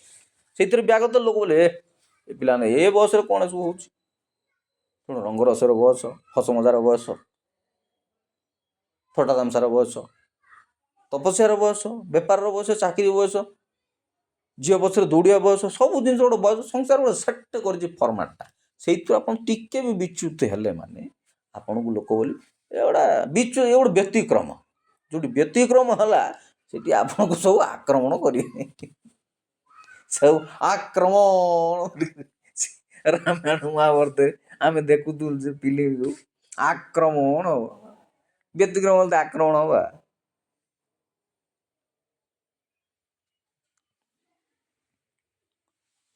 ବ୍ୟତିକ୍ରମକୁ ଅତିକ୍ରମ କଲାଭଳି କଥା। ତେଣୁ ଆଧ୍ୟାତ୍ମିକ ଜୀବନରେ ଆପଣ କେଉଁଠିକି ଯିବାକୁ ଚାହୁଁଛନ୍ତି? କେଉଁ ନର୍କକୁ ଯିବେ ନା ସ୍ୱର୍ଗକୁ ଯିବେ? ଆପଣଙ୍କ ଆତ୍ମା ଆଧ୍ୟାତ୍ମିକ ଜୀବନ ବିଷୟରେ ଟିକେ ସଚେତନ ହୁଅନ୍ତୁ, କନସିୟସ୍ ହୁଅନ୍ତୁ। ସାଧାରଣ ଲୋକ ଏମାନେ ଏସବୁ କଥାକୁ ବୁଝନ୍ତିନି। ବହୁତ ଅଳ୍ପ ଲୋକ ଅଛନ୍ତି ଯେଉଁମାନେ ଏସବୁ ଜିନିଷକୁ ସିରିୟସଲି ବୁଝନ୍ତି। ଶିକ୍ଷିତ ଲୋକମାନେ ବି କେତେବେଳେ କିନ୍ତୁ ଏ କଥାକୁ ଅଣଦେଖା କରନ୍ତି। ମୂର୍ଖ ଲୋକମାନେ ବି ଏ କଥାକୁ ତ କିଛି ବୁଝନ୍ତିନି, ଜାଣନ୍ତିନି। କ'ଣ କରୁ, କି ପ୍ରାର୍ଥନା କରୁ, କ'ଣ ସେବା କରୁ, କି ବହି ପଢ଼ୁ, କି ଜ୍ଞାନ ପାଇବୁ, କାହାର କିଛି କୂଳ କିନାରା ନାହିଁ। କିଏ କିଛି ବୁଝିବାକୁ ନାହିଁ, କି ଜାଣିବାକୁ ନାହିଁ, ବୁଝିବାକୁ। କି ଆତ୍ମା, କି ଧ୍ୟାନ, କି ତପସ୍ୟା, କି ଜ୍ଞାନ, କାହା ମୁଣ୍ଡରେ କି ଆମ ଗଦିରେ କିଛି ପଶିବାକୁ ନାହିଁ। କହିଦିଅ, ଶୁଣିଦେଉ, ବୁଝିଦେଉ, ଚାଲିଦେଉ।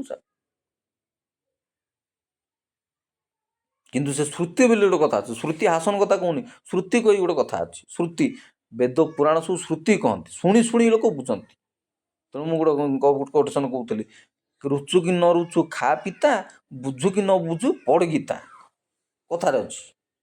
ତେଣୁ ଆଉ ଲୋକ ପଢ଼ିବା ଯୁଗ ତ ନାହିଁ, ତ ୟୁଟ୍ୟୁବ୍ ଯୁଗ, AI ଯୁଗ, ସବୁ ଶୁଣିଦେଉ, ବୁଝିଦେଉ, ଜାଣିଦେଉ। ଆଉ କିଛି ତ ପଢ଼ିବା ଦରକାର, ସବୁ ରିସୋର୍ସ ମଧ୍ୟ ଆଭେଲେବୁଲ୍, ସବୁ ରିସୋର୍ସ ଲୋକ ୟୁଟ୍ୟୁବ୍ରୁ ପଢ଼ିକିରି କେଡ଼େ କେଡ଼େ ଚାକିରି, ଡାକ୍ତରୀ, ନିଟ୍, IAS କ୍ଲିୟର କରି ପକାଉଛନ୍ତି। ୟୁଟ୍ୟୁବ୍ରେ ସବୁ ସମ୍ବଳ ଅଛି, ରିସୋର୍ସ ଅଛି। କେଉଁ ବିଷୟରେ ନାହିଁ କି ଆପଣ କେଉଁ ବିଷୟରେ ନ ପାଇବେ କି? ଆପଣ ଶୁଣି ଶୁଣି ବୁଝି ବୁଝି ଜାଣି ଜାଣିକି ନିଜକୁ ବୁଝେଇବା କଥା। ଜ୍ଞାନ ତ ସବୁଠୁ ବଡ଼ କଥା, ନିଜର ଚିନ୍ତାଧାରା ସବୁଠୁ ବଡ଼ କଥା, ନିଜର ବିଚାରଧାରା ତିଆରି ହେଲେ ତ ତାକୁ ଧରି ଆପଣ ଚାଲିବେ। ନିଜ ମଗଜରେ ନ ପଶିଲେ, କାନରେ ନ ଶୁଣିଲେ, ନ ବୁଝିଲେ, ରିଏଲାଇଜ୍ ନ କଲେ, ମାଇଣ୍ଡକୁ ନ ନେଲେ, ହୃଦୟକୁ ନ ନେଲେ ଆପଣ କେମିତି ସଜାଡ଼ି ହେବେ? ବାହାରୁ ସଜାଡ଼ିବା ଜିନିଷ ସଫ୍ଟୱେର୍ଟା କ'ଣ ବାହାରୁ ସଜାଡ଼ି ହେବ? ତେଣୁ ଗୋଟେ କାହାଣୀ କହୁଥିଲି ମୁଁ କିଛି ଦିନ ତଳେ, ଏ ମାସ ଗତ ମାସ ତଳେ ବୋଧେ, 2 ମାସ ତଳେ ଗୋଟେ ଜାହାଜର କାହାଣୀ କହୁଥିଲି। କ'ଣ ସେ ଜାହାଜର କାହାଣୀ? ଜାହାଜରେ କ'ଣ ଗୋଟେ ମିଷ୍ଟେକ୍ ହେଇଗଲା। ଲୋକେ କହିଲେ ସେ ସହର ଗୋଟେ ବୁଢ଼ା ରହୁଛି, ଗୋଟେ ବହୁତ ବଡ଼ ବହୁତ ମେକାନିକ୍ ଲୋକ, ସେ ବୁଢ଼ାକୁ ଡାକ। ସେ ଟିକେ ତନଖି କଲେ, ଟିକେ ଇଆଡ଼େ ସିଆଡ଼େ ଦେଖିଲେ, ଉପରେ ବୁଲିଲେ, ଜାହାଜର ଉପରେ କ'ଣ ଗୋଟେ ଦେଖିଲେ। ସେ କାହାଣୀ ପେପରରେ ବାହାରିଥିଲା, ସମ୍ବାଦରେ ବାହାରିଥିଲା। କେଉଁଠି ଗୋଟେ ଯାଇକି କେଉଁ ଗୋଟେ ଜାଗାରେ ଯାଇକି 2-3ଟା ଠୁକ୍ ଠୁକ୍ ଠୁକ୍ ମାରିଦେଲେ। ବୋଲେ ସରିଲା। ବୋଲେ କେତେ ତୁମର ପାଉଣା? $10,000। କେତେ? $10,000। ଲୋକଟା ମାଲିକଟା ଖୁସି ଦୁଃଖୀ ହେଇଗଲା। ଆରେ ତା କିଛି ନାହିଁ, ଖାଲି ଠୁକୁ ଠୁକୁ 3ଟା ମାରିଲା, ସେଥିପାଇଁ କ'ଣ $10,000 ଦେବାକୁ ପଡ଼ିବ? ଦୁନିଆଟା ସେମିତି, ଆଜିକା ଦୁନିଆ ମଧ୍ୟ ସେମିତି। ଆରେ କ'ଣ ଏମିତି କରିଦେଲା, ତାକୁ ଏତେ ପଇସା ଦିଆହେବ? କ'ଣଟା ଏମିତି ଖାଲି ତ ଟିକେ ସୂତା ଗଣ୍ଠେଇ ଦେଲା, ଖାଲି ତୁ ଏମିତି କରିଦେଲା, ଖାଲି ସିମ୍ ମୋଡ଼ ଦେଲା, ଏଥିପାଇଁ ଏତେ ପଇସା ଏତେ ଫିସ୍ ନାହିଁ। ତାର ଜ୍ଞାନ ସେତିକି ଅଛି। ସେ ସେଥିପାଇଁ ବୁଝେଇଲା କେଉଁଠି ମିଷ୍ଟେକ୍ ହେଇଛି, ତାକୁ ଜାଣିଲି, ବୁଝିଲି, କେତେଟା ଷ୍ଟ୍ରୋକ୍ ମାରିଲେ ଏଇଠି ଠିକ୍ ହେବ ସେଇଟା ଜାଣିକି କଲି। ମୁଁ ଜାହାଜ ମରାମତି କଥା କହୁଛି, ତମେ ଆଉ କାହାକୁ ଡାକିବ? ସେଥିପାଇଁ 10,000 ଏ ଖାଲି ଠୁକ୍ ଠୁକ୍ 3ଟା ମାରିଲେ 10,000 ପାଉଣ୍ଡ ଦେବା କି? ଆମ ସାଂସାରିକ ମଣିଷ ଭାବ ନାହିଁ ସେମିତି। କଥା ମାଗଣା ନାହିଁ, ଜ୍ଞାନ ଅର୍ଥନୀତି। କଥା ଦ୍ୱାରା ପରା, ଜ୍ଞାନ ଦ୍ୱାରା ପରା ସବୁ ସୁରକ୍ଷା ପାଏ। କଥା ଦ୍ୱାରା ପରା ସବୁ ହେଇଛି। ଇତିହାସ ଜାଣୁନାହାନ୍ତି, ପଢ଼ୁନାହାନ୍ତି, ବିପ୍ଳବ କେମିତି ଆସିଛି, ଧର୍ମ କଥା ଜାଣିନାହାନ୍ତି? ସେ ଯୀଶୁ କହିଲା ବେଳେ ଏଇଠୁ ଧାଇଁବେ, ସେ କୂଳକୁ ଧାଇଁବେ, ସେ ସମୁଦ୍ର ଏ ସମୁଦ୍ରକୁ ଧାଇଁବେ, ଏଠୁ ସେଠୁ ଧାଇଁବେ। ଜ୍ଞାନ ପାଇଁ ବିକଳ ହେଇକି ଲୋକ, ଆଧ୍ୟାତ୍ମିକ କିଛି ଜ୍ଞାନ ନାହିଁ ଆମ ପାଖରେ। ଘରେ ବସି ୟୁଟ୍ୟୁବ୍, ମୋବାଇଲ ଦୁନିଆରେ ସବୁ ଜିନିଷ ଶୁଣିପାରୁଛନ୍ତି, ସବୁ ଜିନିଷ ଜାଣିପାରୁଛନ୍ତି। ତାର ବି ମର୍ଯ୍ୟାଦା ଆମେ ରଖୁନାହାନ୍ତି। ମର୍ଯ୍ୟାଦା ରଖିଲେ କେଉଁଠି କେତେବେଳେ ଆଉଛେ ତ ଯାଉଛି ତ ଚାଲିଛି ତ ଗୋଟେ ସାହାଯ୍ୟ ଚାଲିଛି, ଶୁଣୁଛୁ ତ। ଆଉ ଆମ ନୈତିକ କର୍ତ୍ତବ୍ୟ ମଧ୍ୟ ଆମେ କରୁ। ତେଣୁ ଜାଣି ଜାଣି ଯେ ସତ୍କର୍ମ ନ କରେ ତାହା ମଧ୍ୟ ପାପ ବୋଲି ଜଣାଯାଏ ବୋଲି ଶାସ୍ତ୍ର କହିଲା। ଜାଣି ଜାଣି ଯେ ସତ୍କର୍ମ କରିବ, କାମ ଯଦି ନ କରିବ ଜାଣି ଜାଣି ମଧ୍ୟ, ବୋଲେ ତମେ ପାପ କଲ। ପାପ କଲ, ଖରାପ କାମ କଲେ ତ ପାପ, ସେଟା ତ ଅଲଗା କଥା। କାହାକୁ ଦେଖିଦେଲ, ଚାହିଁଦେଲ, ଠକିଦେଲ, ମିଶିଦେଲ, କ'ଣ କଲ, ସେଟା ଅଲଗା କଥା। କିନ୍ତୁ ଜାଣି ଜାଣି ଯେ ସତ୍କର୍ମ ନ କରେ, এটা ସତ କର୍ମ, ଏଟା ଭଲ କାମ, ଏଟା କରିବା ଦରକାର ବୋଲି ଜାଣିକିରି ମଧ୍ୟ ତମେ ଯଦି ତାକୁ ଅଣଦେଖା କଲ, ଏଭଏଡ୍ କଲ, ବୋଲେ ସେଟା ମଧ୍ୟ ତମେ ପାପ କଲ। ନିୟମ କ'ଣ ବୋଲି ଭାବିଛ? ସମ୍ବିଧାନ କ'ଣ ବୋଲି ଭାବିଛ? ବାଇବେଲ କ'ଣ ବୋଲି ଭାବିଛ? ତମ ହିସାବରେ ତମେ ଚାଲାକି ହେଇଯିବ କି? ତମ ହିସାବରେ ତମେ ଚାଲାକି ହେଇଯିବ? ତମେ କ'ଣ ଯୀଶୁକୁ ପାଠ ପଢ଼ିବ କି? ତମେ କ'ଣ ବାଇବେଲକୁ ଲେଖି ପକାଇବ କି? ତମେ ଯୁକ୍ତି କରିବ କି? ତେଣୁ ଜାଣି ଜାଣି ଯେ ନ କରେ, ଏଟା କରିବା ଉଚିତ ବୋଲି ମଧ୍ୟ ଯେ ନ କଲା, ସେ ତ ସତ୍କର୍ମ ଜାଣି ନ କଲେ ତ ପାପ କଲା। ପାପ କଲା।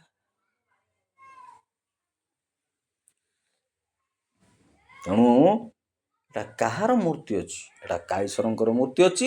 ଯାହା କାଈଶ୍ୱରଙ୍କର ତାର କାଈଶ୍ୱରଙ୍କୁ ଦିଅ, ଯାହା ଈଶ୍ୱରଙ୍କର ତାହା ଈଶ୍ୱରଙ୍କୁ ଦିଅ। କାଈଶ୍ୱରଙ୍କୁ, ଆମେ ତ ଟଙ୍କାରେ ଯେ ବିଶ୍ୱସ୍ତ, ଏଇଟା ଗୋଟେ ମନେ ରଖିଥାନ୍ତୁ। ଯେ ପଇସାରେ ବିଶ୍ୱସ୍ତ ସିଏ ହିଁ ଆଧ୍ୟାତ୍ମିକତା। ରିଚୁଆଲ କହୁନାହାନ୍ତି, ଯେ ପ୍ରାକ୍ଟିସ୍ କରୁଛନ୍ତି ସ୍ପିରିଚୁଆଲିଟି, ଇଏ ସିଏ ସବୁ କିଛି ଫିଜିକାଲ ଲରେ ହିଁ ଅଛି। ଆଧ୍ୟାତ୍ମିକତାର ନିୟମ ଏ ଜାଗତିକ ନିୟମ ପାଳନରେ ହିଁ ନିହିତ ଅଛି। ଏଇଟା ମନେ ରଖିଥାନ୍ତୁ। ସାଧୁତା, ନିୟମ ମାନିବା, ନିୟମ ସହିତ କାମ କରିବା, ସବୁଠୁ ବଡ଼ ହେଉଛି ଟଙ୍କା। ଟଙ୍କାର ବିନିଯୋଗ କରିବା, ଟଙ୍କାର ଠିକ୍ ଉପଯୋଗ କରିବା, ଲାଞ୍ଚ ଦେବା ନାହିଁ, ଲାଞ୍ଚ ଖାଇବା ନାହିଁ, ଅନ୍ୟାୟ କରିବା ନାହିଁ, ଘୁଷ ଦେବା ନାହିଁ, ଲାଞ୍ଚ ନେଇକି ମିଥ୍ୟାକୁ ସତ୍ୟ, ସତ୍ୟ ମିଥ୍ୟା କରିବା ନାହିଁ, ଉଲ୍ଟା ପାଲ୍ଟା ବିଚାର କରିବା ନାହିଁ। ସେଇଟା ତ ନିୟମ। ସେଥିପାଇଁ 10 ଆଜ୍ଞା ଦେଲେ ପ୍ରଭୁ ମୂଷାଙ୍କ ଦ୍ୱାରା। ନିୟମ ମାନ, ନିୟମରେ ହିଁ ସବୁ ଆଧ୍ୟାତ୍ମିକତାର ରୁଲ ବା ଆଧ୍ୟାତ୍ମିକତାର ଲୁଚିକି ଅଛି। ନିୟମ ନୀତି ଭିତରେ ହିଁ ସବୁ ଅଛି ଆଧ୍ୟାତ୍ମିକତା। ନିୟମ ଭିତରେ ଆସିବ ତ ଚାଲିବ, ପାସ୍ କଲେ ଚଲା କଥା।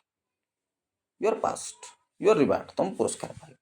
ନୂତନ ନିୟମରେ ତ ନିୟମ ଆହୁରି କଡ଼ାକଡ଼ି କରିଦେଲେ ଯୀଶୁ। କହିଲେ ଏ ବାବୁ, ପୁରାତନ ନିୟମର 10 ଆଜ୍ଞାରେ କହିଥିଲି, ପର ସ୍ତ୍ରୀକୁ ଦେଖିବ ନାହିଁ, ବ୍ୟଭିଚାର କରିବ ନାହିଁ, ଇଏ କରିବ ନାହିଁ, ସିଏ କରିବ ନାହିଁ, ଲୋଭ କରିବ ନା। କିନ୍ତୁ ଏଠି ତ କହୁଛି ଯେ ପର ସ୍ତ୍ରୀକୁ କାମ ଚକ୍ଷୁରେ ବି ଦେଖେ, କାମ ଲାଳସାରେ ବି ଦେଖେ, ସେ ତ ମନେ ମନେ କ'ଣ କଲାଣି? ବ୍ୟଭିଚାର କଲାଣି ରେ ବାପା, ବ୍ୟଭିଚାର କଲାଣି। କଡ଼ା କରିଦେଲେ ନିୟମ। ସବୁ ନିୟମକୁ ଧରିକିରି ଗୋଟେ 2ଟା ନିୟମ ରଖିଲେ। କେଉଁଟା ସବୁଠୁ ଶ୍ରେଷ୍ଠ ନିୟମ ପ୍ରଭୁ? ନା ଗୋଟେ ଦୁଇଟା ତ। ତୁମେ ପରମେଶ୍ୱରଙ୍କୁ ଆତ୍ମତୁଲ୍ୟ ଭୟ କରିବ, ପ୍ରେମ କରିବ, ପୁଣି ପଡ଼ୋଶୀକି ଆତ୍ମତୁଲ୍ୟ ପ୍ରେମ। ପରମେଶ୍ୱରଙ୍କୁ ମନ ପ୍ରାଣ ଦେଇ ପ୍ରେମ କରିବ, ଭକ୍ତି କରିବ, ପୁଣି ପଡ଼ୋଶୀକି ନିଜ ଭାଇକି ହେଲା। ତାଠୁ ବଡ଼ କିଛି ନାହିଁ। ପ୍ରେମର ତ ରଖିଲେ, ସେ ପ୍ରେମ ରଖିଲେ। ଟଙ୍କା ପଇସା କାରବାର କଥା ବି କହିଲେ। ଧନ ଯେଉଁ ଗୋଟେ ଦେବତା, ଧନ ଗୋଟେ ଦେବତା। କାହା ସେବା କରିବ କାହାର, ଆଜି ମନୋନୀତ କର, ଏକଥା ବି ଲେଖିଲେ। ତୁମେ ଯାହାର ଗୋଟେ ସମସ୍ତ ଦୁଇଟା ଯାକ ସେବା କରିପାରିବ। ଧନର ସେବା କରିବ, ଈଶ୍ୱରଙ୍କର ଅବା ଧନ, ଏକଥା ବି ମାଥୁ ନା ଲୁକରେ ସବୁ ଲେଖା ହେଇଛି। ଧନର ନହେଲେ ଈଶ୍ୱରଙ୍କର। ଏକଥା ମୁଁ ବହୁତ ଭିଡ଼ିଓରେ ବି କହିଛି, ଏ ବାଇବେଲ ଚ୍ୟାନେଲରେ ହିଁ କହିଛି, ମାସେ 2 ମାସ ତଳକୁ ବି କହିଛି। ଧନ ଅବା ଈଶ୍ୱର, ଯାହାକୁ ଗୋଟେ ବାଛିବ। ଧନ ମଧ୍ୟ ଗୋଟେ ଦେବତା, ଯୋଉଟା ହେଲେ ଗୋଟେ ବାଛିବ। ଈଶ୍ୱର ଯଦି ହଉ ଈଶ୍ୱର, ନା ଧନ। ତେଣୁ ତ ଗୋଟେ କଥା କହିଲେ, ସୂଚୀର ଛିଦ୍ର ଦେଇ ଓଟ ଗଳିଯିବା ସହଜ, କିନ୍ତୁ ସ୍ୱର୍ଗ ରାଜ୍ୟରେ ଧନୀ ପ୍ରବେଶ କରିବା କଷ୍ଟ। ସେ ସମୟରେ ପୁଣି ସେମିତି ଥିଲା, ଯୀଶୁଙ୍କ ସମୟରେ 2000-4000 ବର୍ଷ ତଳେ, ଯେ ରାଜା ମହାରାଜାମାନଙ୍କ ପାଖରେ ଯେକୌଣସି ଘର ଆଗରେ ବିରାଟ ବିରାଟ ଗୋଟେ ଫାଟକ ପଡ଼ୁଥିଲା। ସେ ବିରାଟ ଫାଟକ ସେମିତି କିଛି କାଜୁଆଲ ବା ସେମିତି ସ୍ପେଶାଲ ମୁହୂର୍ତ୍ତରେ ହିଁ ଖୋଲାଯାଏ। ନହେଲେ ସେ ବଡ଼ ବଡ଼ ବିରାଟ ବଡ଼ ଫାଟକର ମୁହଁରେ ଗୋଟେ ଛୋଟ ଛୋଟ ଗୋଟେ କବାଟ ଭଳିଆ ଥାଏ। ବଡ଼ ବଡ଼ ଘର ଏଡ଼ିକି ଏଡ଼ିକି କବାଟ ଫାଟକ ସହିତ ତଳ ଆଡ଼କୁ କୋଣ ଆଡ଼କୁ ସାଇଡ଼ ଆଡ଼କୁ ଗୋଟେ ଛୋଟିଆ ଫାଟକ ଥାଏ। ସେ ଫାଟକରେ ଗଳିକି ଯାଆନ୍ତି ଲୋକ, ଆସିକି ଯାଆନ୍ତି। ଛୋଟ କବାଟ ଗୋଟେ ଥାଏ, ସେଇଟା ଏକା ଖୋଲା ଥାଏ 24 ଘଣ୍ଟା। ବାକି ବଡ଼ କବାଟ କେବଳ ଓକେଜନାଲି ଖୋଲା। ସେ ଛୋଟ କବାଟ ଯେଉଁ ମୁଁ ଗୋଟେ ଭିଡ଼ିଓରେ ଦେଖୁଥିଲି କଥା, ଯେଉଁ ଛୋଟ କବାଟ ଥାଏ, ସେ ଛୋଟ କବାଟରେ ଗୋଟେ ସୁଇ ଭଳିଆ ଢାପଣ ଭଳିଆ ଜିନିଷ କ'ଣ ଗୋଟେ କିଳା ଦିଆ ହୁଏ, ଗେଡ଼ା ଦିଆ ହୁଏ, ଗେଡ଼ା ଦିଆ। ସେଇ ଦୃଷ୍ଟିରୁ ଯୀଶୁ କହିଲେ ଓଟର ସୂଚୀର ଛିଦ୍ର ଦେଇ ଓଟ ଗଳିଯିବା ସହଜ। ଓଟ ଯଦି ଯିବାକୁ ପଡ଼ିବ ସେ ଗେଟ୍ ଭିତରକୁ ଗଲେ, ନିଜେ ନଇଁଲେ ଝୁକିଲେ ହିଁ, ଓଟ ଝୁକିଲେ ହିଁ ସେ ଗଳି ଭିତର ଦେଇକି ଯାଇପାରିବ, ସେ କବାଟ ଦେଇକି ଯାଇପାରିବ ଭିତରକୁ। ତା ପୁଣି ବସ୍ତାରୁ ସେ ଓଟ ଉପରେ ଯେଉଁ ବସ୍ତା ଲଦି ଦିଆଯାଇଛି, ବସ୍ତା ମଧ୍ୟ ତାକୁ ତଳେ ପକାଇବ, ସେ ଝୁକିବାକୁ ପଡ଼େ। ଧନ ଗୋଟେ ଗର୍ବ, ଧନ ବି ଗୋଟେ ଗର୍ବ। ଧନୀ ଯୁବା ଧନୀ ଧନୀ ଧନ ଉପରେ ବହୁତ କଥା ଲେଖିଛନ୍ତି, ବାଇବେଲରେ ବହୁତ କଥା ଅଛି। ମୋଠୁ ବି ବେଶୀ ଜାଣିବା ଲୋକମାନେ ଅଛନ୍ତି। ଧନ ଉପରେ ବହୁତ କଥା କୁହାଯାଇପାରିବ। ଧନ ଗୋଟେ ଗର୍ବ, ଧନ ଗର୍ବୀ ଲୋକ କୁହନ୍ତି। ଧନ ବୁଜୁଳା ସବୁ ତଳେ ପକାଇ ପଡ଼ିବ, ଓଟ ନଈକିରି ହିଁ ସେ ଗଲେ ସେ କବାଟା ଦେଇକି ଫାଙ୍କ ସେ ସୂଚୀର ଛିଦ୍ର ଦେଇ ଯାଇପାରିବ। ସୂଚୀର ଛିଦ୍ର ଅର୍ଥାତ୍ ସୂଚୀର ଛିଦ୍ର ମାନେ ସେ ସୂଚୀର କୋଣା ଦେଇ ଯିବା କଥା ନାହିଁ। ସେ କବାଟଟା ଆଉ ସେ ବଡ଼ ଫାଟକଟା ସେମିତି ଗୋଟେ ସିଷ୍ଟମ ଥିଲା, ସେ ସମୟରେ ଥିଲା, ଯୀଶୁଙ୍କ ସମୟରେ ସେମିତି ଥିଲା। ସେ ଭିଡ଼ିଓ ଗୁଡ଼ା ମୁଁ ଦେଖୁଥିଲି ଫେସବୁକ୍। ତେଣୁ ସେ ସୂଚୀର ଛିଦ୍ର ଦେଇ ଓଟ ଗଳିଯିବା କଥା କହୁଛନ୍ତି। ସେ ଛୋଟ ଫାଟକ, ସେ କବାଟ ଦେଇକି ଓଟ ବି ଯାଉଥିଲା, ତା ମାଲିକ ବି ଯାଉଥିଲା। ହେଲେ ମାଲିକ ତ ସହଜରେ ପଳେଇବ, ମଣିଷ ତ ମଣିଷ ହାଇଟ୍ର କବାଟ ମଣିଷ, କିନ୍ତୁ ଓଟ ଯିବା ପାଇଁ ହେଲେ ଝୁକିବାକୁ ପଡ଼ୁଥିଲା। ଧନର ଗର୍ବ, ଧନର ଅଭିମାନ ମଧ୍ୟ ଗୋଟେ ବଡ଼ ବିଚିତ୍ର ଜିନିଷ। ଏଇଟା ତ ସମସ୍ତଙ୍କ ଜୀବନରେ କାର୍ଯ୍ୟକାରୀ, ସମସ୍ତ ଜୀବନ ଅନୁଭବ କରୁଛନ୍ତି। ମୋ ଜୀବନରେ ତୁମ ସମସ୍ତ ଟଙ୍କାର ଗର୍ବ ସବୁଠୁ ବଡ଼ ଗର୍ବ। ଲୋକ କୁହନ୍ତି ଧନ ଗର୍ବିକି ପାରିହେବ, ଦିନକ ପାଇଁ ହେଲେ ଧନୀ ହେବାର ଅଛି, ଧନ ସତ୍ୟ ଧନୀ ପାରିବ, ଦିନକ ପାଇଁ ଧନୀ ହେବାର ଅଛି। ଭିକାରୀକୁ ପାରିବାର ଦିନ ପାଇଁ ଭିକାରୀ ହେବାର ଅଛି। ଭିକାରୀ ଜିତିବାର ଅଛି, ଦିନ ପାଇଁ ଭିକାରୀ ହେବାର, ତା ସହିତ ଭିକାରୀକୁ ପାରିବାର ଅଛି, ଭିକାରୀ ଭଳିଆ ହେବାର ଅଛି, ହେଲେ ଭିକାରୀ ପାରିବ। ଧନୀ ଜିତିବାର ଧନୀ ଭଳିଆ ହେବାର ଅଛି, ହେଲେ ଧନୀ ଜିତିବ। ଧନ ଗର୍ବ, ଧନ ଗୋଟେ ଗର୍ବ, ଧନ ଗୋଟେ ଅହଙ୍କାର, ଧନ ଗୋଟେ ଦେବତା, ଧନ ଈଶ୍ୱର ଗୋଟେ। ଧନ ତ ଈଶ୍ୱର, ଦୁନିଆ ପାଇଁ ଧନ ଗୋଟେ ଈଶ୍ୱର। ଧନ କଥା ବହୁତ କଥା ଅଛି, ବାଇବେଲରେ ବହୁତ କଥା ଅଛି। ମୋଠୁ ବି ବହୁତ କଥା ଜାଣିବା ଲୋକ ଅଛି, କିଛି ନୂଆ କଥା ନାହିଁ।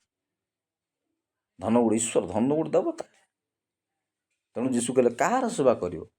କେଉଁଠି ଲେଖା ହେଇଛି, ଲୁକ ନା ମାର୍କ ପୁସ୍ତକ ଲେଖା ହେଇଛି, ଲୁକ ନା ମାଥ୍ୟୁ ମନେ ପଡ଼ୁନି, ଲୁକରେ ବୋଧେ ଲେଖା ହେଇଛି, ଧନ ଗୋଟେ ଦେବତା। ଧନର ସେବା କର ନା ଈଶ୍ୱର ସେବା କର, ଯାହା ଗଲେ ଗୋଟେ ତ। ତେଣୁ ଧନୀ ଲାଜାର କଥା ଅଛି, ଧନୀ ଯୁବା କଥା ଅଛି। ଯୀଶୁ କହିଲେ ତମେ ଧନ ସବୁ ଦେବ। ଯକ୍ଷୟ ବି କ'ଣ କଲେ, ମୁଁ ଯାହାଠୁ ଗୋଟେ ଗୁଣ ପାଇଛି ତାକୁ 4 ଗୁଣ ଫେରଉଛି କହିଲେ, ତାକୁ 4 ଗୁଣ ଫେରଉଛି। ତାଠୁ ଗୋଟେ ଗୁଣ କି ଭୁଲ ଭାଲ କ'ଣ ନେଇଯାଇଛି, ଅନ୍ୟାୟ କରି ନେଇ ସମସ୍ତଙ୍କୁ 4 ଗୁଣ ଫେରଉଛି ପ୍ରଭୁ, 4 ଗୁଣ ଫେରଉଛି, 4 ଗୁଣ ଫେରଉଛି। ମୁଁ ଦାନ ଦେବା, ଦାନ ମାନ ଦେବା, ସବୁ ଜିନିଷ। 2 ଟଙ୍କା ରୂପେ ମୁଦ୍ରା 2 ଆଉଲା ନା ପାଉଲା ପକେଇଲା ଗୋଟେ ବିଧବା, ସେ କଥା ବି ବାଇବେଲ ଲେଖା ହେଲା। ଏମିତି କେଉଁ ଗୋଟେ ସ୍ତ୍ରୀ ସେ ଶିଶି ଭାଙ୍ଗିକିରି ତୈଳ ମର୍ଦ୍ଦନ କରିକି ତା ପାଦର ଚୁମ୍ବନ କରିକି କେଶରେ କାନ୍ଦିକିରି ତାର ପାଦ ଧୋଇଦେଲେ, ସେ କେଉଁଟେ ବାସନା ତେଲର ଯୋଗୁଁ କେତେ ଟଙ୍କାର ବାସନା ତେଲ ସେଟା ଗୋଟେ ମନେ ପଡ଼ୁନି ମୋର ନୂତନ ନିୟମରେ ସେଇଟା ପାଇଁ ଶିଷ୍ୟମାନଙ୍କ ଭିତରେ ଫୁସୁରା ଫୁସୁରି ହେଲେ ଏତେ ଟଙ୍କାର ଜିନିଷ ନଷ୍ଟ କରୁଛନ୍ତି, ଏଟା ବିକ୍ରି କରି ତ ଦରିଦ୍ରମାନଙ୍କୁ ଦିଆଯାଇ ପାରିଥାନ୍ତା ଇତ୍ୟାଦି କଥା ଅଛି। ଟଙ୍କା ପଇସା କଥା ବହୁତ କଥା ଅଛି ବାଇବେଲରେ, ନୂତନ ନିୟମର ପୁରାତନ ତ ଭରିକି ଅଛି, ନୂତନ ନିୟମ ଭରିକି ଅଛି, ପଇସା ପତ୍ର କଥା ବହୁତ ଭରିକି। କିନ୍ତୁ ଆଧ୍ୟାତ୍ମିକ ଦୁନିଆ କହୁଛି ଯିଏ ମିଥ୍ୟା ଧନରେ ବିଶ୍ୱସ୍ତ ନୁହଁ ସେ ସତ୍ୟ ଧନରେ ବିଶ୍ୱସ୍ତ ହବ କେମିତି? ପ୍ରଶ୍ନ ଉଠୁଛି। ମିଥ୍ୟା ଧନ ନା ସାଂସାରିକ ଧନ, ଠକ ମିଛ ମାୟା, ଏ ତ ମିଥ୍ୟା ଧନ, ଏଇଟା ଗୋଟେ ମିଥ୍ୟା ଧନ। ଯେ ମିଥ୍ୟା ଧନରେ ବିଶ୍ୱସ୍ତ ନୁହଁ ସେ ସତ୍ୟ ଧନରେ ବିଶ୍ୱସ୍ତ କେମିତି ହେବ? ସତ୍ୟ ଧନ ଯେ ଆତ୍ମା ଆଧ୍ୟାତ୍ମିକ ଜୀବନ ସତ୍ୟ ଧନ, ଈଶ୍ୱରଙ୍କୁ ପାଇବା ହେଉଛି ସତ୍ୟ ଧନ। ଈଶ୍ୱରଙ୍କୁ ପାଇବା, ଈଶ୍ୱରଙ୍କୁ ହୃଦୟରେ ଗ୍ରହଣ କରିବେ, ଈଶ୍ୱରଙ୍କୁ ପୂଜା କରିବେ, ଈଶ୍ୱରଙ୍କୁ ଅନୁଭୂତି ପାଇବେ, ଈଶ୍ୱରଙ୍କୁ ସ୍ପର୍ଶ ପାଇବା, ଟଚ୍ କରିବେ, ସେ ଆମ ଜୀବନକୁ ଆସିବେ, ଆମ ଜୀବନ ଭିତରେ ଆମ ଅନ୍ତର ବସିବେ, ଆମକୁ ଦିଗ୍ଦର୍ଶନ ଦେବେ, ଆମକୁ ଅନନ୍ତ ଜୀବନ ଦେବେ। ଏହା କ'ଣ ଛୋଟିଆ କଥା? ଏ ତ ସତ୍ୟ ଧନ। ଯେ ମିଥ୍ୟା ଧନରେ ବିଶ୍ୱସ୍ତ ନୁହଁ ହେଲା। ଏଇ ଦି ମୁହୂର୍ତ୍ତ ଆମ ଗାଁରେ କଥା କହନ୍ତି ଏ ହାତର ଧନ ସେ ହାତକୁ, ତା ହାତ ଧନ ତା ହାତକୁ, ଆ ତା ହାତକୁ, ଆ ହାତରୁ ତା ହାତ, ତା ହାତରୁ ମିଥ୍ୟା ଧନରେ ଯେ ବିଶ୍ୱସ୍ତ ନୁହଁ ସେ ସତ୍ୟ ଧନରେ କେମିତି ବିଶ୍ୱସ୍ତ ହବ? ଆମେ ମିଥ୍ୟା ଧନରେ ବିଶ୍ୱସ୍ତ ନୁହଁ, ତା ପଇସା ଖାଇଦେବା, ତା ପଇସା ନେଇଯିବା, ତାକୁ ଦବାନି, ତାକୁ କରିବାନି, ତାର ଆଣିଛୁ ଋଣ ଦବାନି, ତାର ଆଣିଛୁ ଦବାନି, ତାକୁ ନେଇଦେବା, ତାକୁ ଇଏ କରିଦେବା, ଏ କ'ଣ କରିଦେବ ସିଏ, ଏମିତି କେତେ ସୂର୍ଯ୍ୟ ଚନ୍ଦ୍ର ବାକି ତ କଥା ଅଛି ଆମର ସେ ଦେଶ ନୂଆ ଗୋଟେ କଥାବାର୍ତ୍ତା କରନ୍ତି ଆଉ ଲୋକ ଗୁଡ଼ା ସେମିତି ଆଉ ଲୋନ୍ ଆଣି ତ ବାହାଘର, ଲୋନ୍ ଆଣି ତ ଘର, ଲୋନ୍ ଆଣିକି ତ ଗାଡ଼ି, ଲୋନ୍ ଆଣିକି ତ ସବୁ ଚାଲୁଛି ଆଉ ପାଠଶାଠ ଘର ଦ୍ୱାରା ଜମିବାଡ଼ି ସବୁ ଚାଲୁଛି, ଲୋନ୍ରେ ତ ଚାଲିଛି ସବୁ ଆଉ ଋଣଗ୍ରସ୍ତ ଡେବିଟ୍ କାର୍ଡ଼ କ୍ରେଡ଼ିଟ୍ କାର୍ଡ଼ ଯୁଗ ଏଇଟା, ଲୋନ୍ରେ ସବୁ ଚାଲିଛି, ଋଣଗ୍ରସ୍ତ ଦୁନିଆ। ଆମେ କାହାର ଦେବାକୁ ଚାହୁଁନୁ, କାହାର ଋଣ ସୁଝିବାକୁ ଚାହୁଁ। ଆମେ ଭାବୁଛୁ ସବୁ ତ ଫ୍ରି ମିଳୁଛି, କେଉଁଟା ଫ୍ରି ଅଛି କି? କେଉଁଟା ଫ୍ରି ଅଛି କି? କେଉଁଟା ଫ୍ରି? କାହା ପାଇଁ ଫ୍ରି? କିଛିଟା ଫ୍ରି ଅଛି? କ'ଣଟା ଫ୍ରି ଅଛି ଦୁନିଆରେ? ମିଥ୍ୟା ଧନରେ ବିଶ୍ୱସ୍ତ ନୁହଁ, ତୁମେ ସତ୍ୟ ଧନ ପାଇବାକୁ ଇଚ୍ଛା କରୁଛ, କୁଆଡ଼େ ପାଇବ ତୁମ ସତ୍ୟ ଧନ? ତେଣୁ ସ୍ପିରିଚୁଆଲ ଲ ସବୁ, ସ୍ପିରିଚୁଆଲ ଲାଇଫଟା ଫିଜିକାଲ ଲ ବା ଏ ଜାଗତିକ ନିୟମ ନୀତି ଭିତରେ ହିଁ ଛପିକି ଅଛି। ଏସବୁ ନିୟମ ନୀତିକୁ ଯିଏ ନିଷ୍ଠାର ସହିତ ପାଳନ କରୁଛି, ନିଷ୍ଠାର ସହିତ ପାଳନ କରି ମାନିକିରି ଚଳୁଛି, ସିଏ ହିଁ ସତରେ ବାସ୍ତବିକ ଜୀବନରେ ଆଧ୍ୟାତ୍ମିକ ହେଇପାରିବ। ଏ ଆଧ୍ୟାତ୍ମିକତା ତା ଭିତରେ ଲୁଚିକି ଅଛି। ଏ ନିୟମ ନୀତି ଯେ ମାନୁନି, ସରକାରକୁ ମାନ, ଶାସକକୁ ମାନ, କର ଦିଅ, ଏସବୁ କଥା ଯୀଶୁ କହୁନାହାନ୍ତି କି? ପାଉଲ କହୁନାହାନ୍ତି, କିଏ କହୁନାହାନ୍ତି? ସମସ୍ତେ କହୁଛନ୍ତି କର ଦିଅ, ସରକାରଙ୍କୁ ମାନ, ଶାସକ ସେମାନେ, ସେ ଭଲ ହୁଅନ୍ତୁ ଖରାପ ହୁଅନ୍ତୁ, ଦୁଷ୍ଟ ହୁଅନ୍ତୁ, ଯାହା ରଜାକୁ ରଜା ବୋଲି ମାନ, ଶାସନକର୍ତ୍ତାକୁ ମାନ, ପାଉଲ ଲେଖିଛନ୍ତି, ଯୀଶୁ କହିଛନ୍ତି। ରାଜାକୁ ମାନିବା, ସରକାରକୁ ମାନିବା, କର ଦେବା, ଟେକ୍ସ ଭରିବା, ପ୍ରତିବର୍ଷ ଟେକ୍ସ ଫାଇଲ୍ କରିବା, ସମ୍ପତ୍ତି ବାଟର ହିସାବ ଠିକ୍ଠାକ୍ ଦେବା, ମିଥ୍ୟା କହିବାନି, ମିଛ କହିବାନି, ସତ ପଥରେ ଚାଲିବା, ନ୍ୟାୟ କରିବା, ଅନ୍ୟାୟ କରିବା, ଲାଞ୍ଚ ନେବାନି, ଅନ୍ୟାୟ କରିବାନି। କ'ଣ ଆଉ ବାଇବେଲଟା କ'ଣ କହୁଛି କି? ସେ ଗୀତା ଭାଗବତ ସବୁ, ସେ ପୁରାଣ ସବୁ, ଶାସ୍ତ୍ର ପୁରାଣ ସବୁ ସେ ଗୋଟେ କଥାରେ ହିଁ ସୀମିତ, ଆଉ କିଛି ନୂଆ କଥା ନାହିଁ। ଦୟା କର, ନ୍ୟାୟ କର, ଭଲ ପା, ପ୍ରେମ କର, ଶ୍ରଦ୍ଧା କର, ଋଣ ଦିଅ, ସାହାଯ୍ୟ କର, ବିପଦର ବନ୍ଧୁ, ପ୍ରକୃତ ବନ୍ଧୁ, ଏଇସବୁ କଥା ତ କହୁଛି, ଆଉ କ'ଣ ନୂଆ କଥା ଅଛି? ପ୍ରେମ କର, ଶ୍ରଦ୍ଧା କର, ସ୍ନେହ କର, ସାହାଯ୍ୟ କର, ନୂଆ କଥା କ'ଣ ଅଛି? ଆମେ ସ୍ୱାର୍ଥପର ଦୁନିଆ, ସ୍ୱାର୍ଥୀ ଦୁନିଆ, ନିଜ ସ୍ୱାର୍ଥ ଆଗ ଦେଖିବା, ସ୍ୱାର୍ଥ ହେଇକି ସବୁ ଅନର୍ଥ କରୁଛନ୍ତି। ସ୍ୱାର୍ଥ ଯେଉଁଠି ଅନର୍ଥ ସେଇଠି, ସ୍ୱାର୍ଥ ଅନର୍ଥ, ଅର୍ଥ ସ୍ୱାର୍ଥ ଅନର୍ଥ, ଆଉ କ'ଣ? ଯଦି ଅର୍ଥ ସ୍ୱାର୍ଥ ଅନର୍ଥ, ସ୍ୱାର୍ଥର ଅର୍ଥ, ଅର୍ଥର ସ୍ୱାର୍ଥ, ଅନର୍ଥ ତ ଅନର୍ଥ, ଏଇଟା ପ୍ରକୃତ କଥା। ନୂଆ କଥା କିଛି ଅଛି? ନିୟମ ନୀତି ମାନ, ଠିକ୍ କାମ କର, ଠିକ୍ କଥା ଚାଲ, ମିଛ କୁହ ନାହିଁ, ସତ୍ୟ କୁହ, ମନ୍ଦ ଖାଲି ପାପ କରିବାନି। ପାପ ବୋଲେ ଆଉ କ'ଣ କରିବା? ଆଜିକାଲି ଯୁଗରେ କାହା ସହିତ ଫିଜିକାଲ ହେଇଗଲେ ବି ସେମିତି କିଛି ମ୍ୟାଟର କରୁନାହିଁ। ଆଜିକାଲି ଚାଲିଛି ଦୁନିଆର ଫ୍ୟାସନ୍ ତ, ଆଉ ମୁଁ ତାକୁ ରସିଲି, ସେ ମୋତେ ରସିଲା, କ'ଣଟା କାହାର ଭାସିଲା? ଯାହାକୁ ଯିଏ ରସିଲା କିଆ ଫୁଲ ପରି ବାସିଲା, କ'ଣଟା କାହାକୁ ରସିଲା? ଯୀଶୁ କହିଲେ କାହାକୁ କାମ ଚକ୍ଷୁରେ ଦେଖିଲେ ବି ସେ ମନ୍ଦା ହେଇକି ଯିବ ରେ ବାପା। ଗୋଟେ କଥା କହୁଛି, ତମର ଆଖି ଯଦି ପବିତ୍ର ଠିକ୍ ଅଛି ତାହେଲେ ତ ଠିକ୍ ଅଛି, ତମର ଆଖି ଯଦି ଖରାପ ମାନେ ବୁଝିପାରୁଛନ୍ତି ନା? ଆଖି ଯଦି ଖରାପ ତେବେ ସେ ଭିତରେ ଯେଉଁ ଅନ୍ଧକାର ହବ ଅନ୍ତର ଭିତରେ ଘୋର ଦନ୍ତର କିଣିମିଡ଼ି ହବ ବୋଲି ଲେଖା ହେଇଛି। ଆମ ଦେଖିବାରେ ସବୁ ଅଛି। ଦେଖିବା ନଜରିଆ, ଫିଜିକାଲ ଦେଖିବା ଆଉ ଚିନ୍ତାଧାରା ନଜରିଆ, ଚିନ୍ତାଧାରା ଦୃଷ୍ଟିକୋଣ ସେଟା ବି ଅଛି।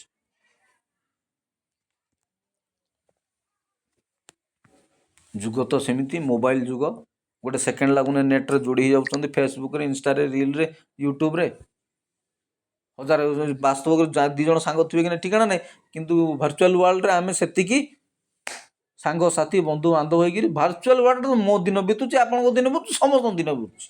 ଏକାକିତ୍ୱ ଦୁନିଆରେ, ନିଃସଙ୍ଗ ଦୁନିଆରେ, ସାଙ୍ଗ ନଥିବା ଦୁନିଆରେ ଯିଏ ଯାହାର ବ୍ୟକ୍ତିଗତ ଜୀବନରେ ମାତିକି ମୋବାଇଲ ଖଣ୍ଡ ଧରିକି ମାତିକି ରହୁଛନ୍ତି। ଆମ ଫୁର୍ସତ ଅଛି କାହା ସହିତ ପଦେ କଥା ହେବାର ନା ଚିନ୍ତା କରିବାର, ହେଲେ ଭର୍ଚୁଆଲ ୱାର୍ଲଡଟା ରିଏଲ ୱାର୍ଲଡଠୁ ବଳିଗଲାଣି। Real world virtual world real ୱାର୍ଲଡଠୁ ବଳିଗଲାଣି। ଏଠି କ'ଣ ଖବର ଆଉନି? ସବୁ ଜ୍ଞାନ, ସବୁ ଗୀତ, ସବୁ ଡ୍ରାମା, ସବୁ ଖବର, ସବୁ ରାଜନୀତି, ସବୁ ପାଣିପାଗ କଥା, ସବୁ ଜିନିଷ ଏଇ ଜିନିଷରେ ମାତିକି ରହିବ। ମୋବାଇଲ ଖଣ୍ଡ ଦିନ ରାତି ସରିଯାଉଛି, ରାତି ନିଦ ନାହିଁ, ଦିନେ ଭୋକ ନାହିଁ। ଏମିତିରେ କ'ଣ ହବ? ମରିବାନି ତ କ'ଣ? କାହା ସହିତ ପଦ କଥା ନାହିଁ, ଦାଣ୍ଡରେ ବାହାରିବେ, ଦାଣ୍ଡକୁ ବାହାରିଲେ ସହରୀ ଜୀବନରେ କ'ଣ କି? ଗାଁ ଗହଳିରେ ତ ଏମିତି ହେଉଛି, ସହରୀ ଜୀବନରେ କ'ଣ? ଆମ ଗଜପତିରେ ସେ ରିଏଲ ୱାର୍ଲଡ, ରିଏଲ କଥା ଏଇଟା। ଦାଣ୍ଡକୁ ବାହାରିବୁ ନାହିଁ, ଯାହା ଘର ଭିତରେ ଖୁତୁମି ହେଇକିରି ଘର ଦେଇ ଚାଲିଲା, ମୋବାଇଲରେ ଟିଭି ଚାଲିଲା, କାନରେ ଇୟରଫୋନ୍ ଗେଞ୍ଜି ଦେଇ ଚାଲିଲା। ମୁଁ ସେ ଆପଣମାନେ ସେ ଗୋଟେ କି ଜୀବନ, କି ଅଭିଶପ୍ତ ଯୁଗ। ମୁଁ ତ ଗୋଟେ ଭିଡ଼ିଓ କରିଥିଲି ବହୁତ ବର୍ଷ, 1.5 ବର୍ଷ ତଳେ। ଅଭିଶପ୍ତ ଯୁଗ, ଏ ଅଭିଶପ୍ତ ପିଢ଼ି।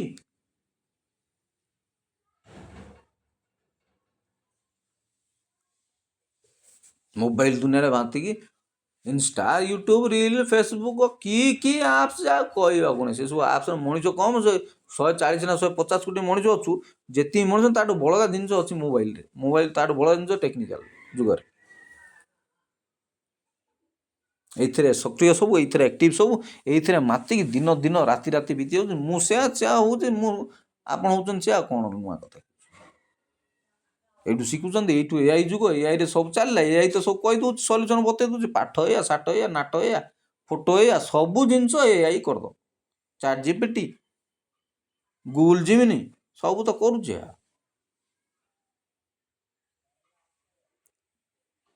ଏମିତିରେ ଆପଣ କ'ଣ କହିବେ? ଏଇଟା ତ ଅର୍ଥନୀତି ବଦଳଉଛି। ଆଉ ଏଆଇ ଯୁଗ, ଏଆଇ ତ ସବୁଠୁ ବଡ଼ ଅର୍ଥନୀତିର ମୂଳ, ମାନେ ରିଭଲ୍ୟୁସନ୍ ଆଣିବ ଏଆଇ। ଏଆଇ ଦେଇକି ଅର୍ଥନୀତିରେ ଏମିତି ବିପ୍ଳବ ଆସିଛି, ଆଉ ଆସୁଛି, ଆସିବ ମଧ୍ୟ। ଗୁଡ଼ାଏ ଦେଶ ସହିତ ଆମର ଟାଇପ୍ ହେଉଛି, MOU ସ୍ୱାକ୍ଷର ହେଉଛି। ପଢ଼ୁନାହାନ୍ତି ଆପଣମାନେ ପେପର? ଏଆଇକୁ ବେସ୍ କରିକି, ଏଆଇ ଟେକ୍ନୋଲୋଜିକୁ ବେସ୍ କରିକି ଗୁଡ଼ାଏ MOU ସାଇନ୍ କରୁଛନ୍ତି। ଏଆଇ ବୈପ୍ଳବିକ ପରିବର୍ତ୍ତନ ଆଣିଛି ଅର୍ଥନୀତିରେ, ଆଣିବ ମଧ୍ୟ। ଆଉ କ'ଣ ପରିବର୍ତ୍ତନ ସବୁ ହେଉଛି ତାର ହିସାବ ନାହିଁ, ଇମାଜିନେସନ୍ କରିପାରିବେ ନା, କଳ୍ପନା ବାହାରେ ସବୁ ହେବ। ଅର୍ଥନୀତି, ଏଆଇ ଆଉ ନଲେଜ, ତିନିଟା କଥା କହୁଛି। ନଲେଜ, ଅର୍ଥନୀତି, ଏଆଇ ଅର୍ଥନୀତି, ନଲେଜ ଇକୋନୋମି, ଏଆଇ ଇକୋନୋମି। ବୈପ୍ଳବିକ ପରିବର୍ତ୍ତନ। ଟଙ୍କାର ଭ୍ୟାଲୁ କିଛି ରହିବନି। ଟଙ୍କା କିଛି ନାହିଁ, ଲୋକ ଖାଇବାଟା ବଡ଼ କଥା କରିବେ। ଟଙ୍କା କିଛି ନାହିଁ। ବିଟକଏନ୍ ଯୁଗରେ, ସଫ୍ଟକଏନ୍ ଯୁଗରେ, ସଫ୍ଟୱେର ଯୁଗରେ କିଛି ଭ୍ୟାଲୁ ରହିବ ନାହିଁ। ପଇସା ପତ୍ର କିଛି ନାହିଁ, ଗରିବ ହଟିଯିବ ସବୁ। ଆମେ ତ ତୃତୀୟ ବିକଶିତ ଦେଶ ହେଇଯିବା। ଟଙ୍କାର ଭ୍ୟାଲୁ କିଛି ରହିବ। ଟଙ୍କା ପାଇଁ କାଙ୍ଗାଳ ଏ ଜାତି, ଟଙ୍କା ପାଇଁ କାଙ୍ଗାଳ ଏ ଦେଶ। ଟଙ୍କା ଥିବା ଲୋକ ଆଶୀର୍ବାଦ ଭାବନ୍ତି। ପ୍ରଭୁ ମଧ୍ୟ କହିଛନ୍ତି, ପ୍ରଭୁଙ୍କ ସମୟରେ ମଧ୍ୟ, ଯୀଶୁଙ୍କ ସମୟରେ, ଅବ୍ରାହ୍ମଙ୍କ ସମୟରେ ବି ସେ ଚିନ୍ତାଧାରା ରହିଆସିଛି। ତାପରେ ଟଙ୍କା ଅଛି, ସେ ଗୋଟେ ବହୁତ ଆଶୀର୍ବାଦ ପ୍ରାପ୍ତ ଲୋକ, ବଡ଼ ଧନୀ ଲୋକ ଅଛି। ଧନ ଅଛି ବୋଲେ ସିଏ ଆଉ କ'ଣ କମ୍ କଥା କି? ଭଗବାନ ଥିଲା ଭଳିଆ ଲୋକ। ତାପରେ ଧନ ଅଛି ତ ଭଗବାନ ଅଛି ତା ପାଖରେ। ଧନୀକୁ ଲୋକ, ବହୁତ ଲୋକ ସମ୍ମାନ, ଧନୀ। ଧନ ତ ସବୁଠୁ ବଡ଼ ଜିନିଷ।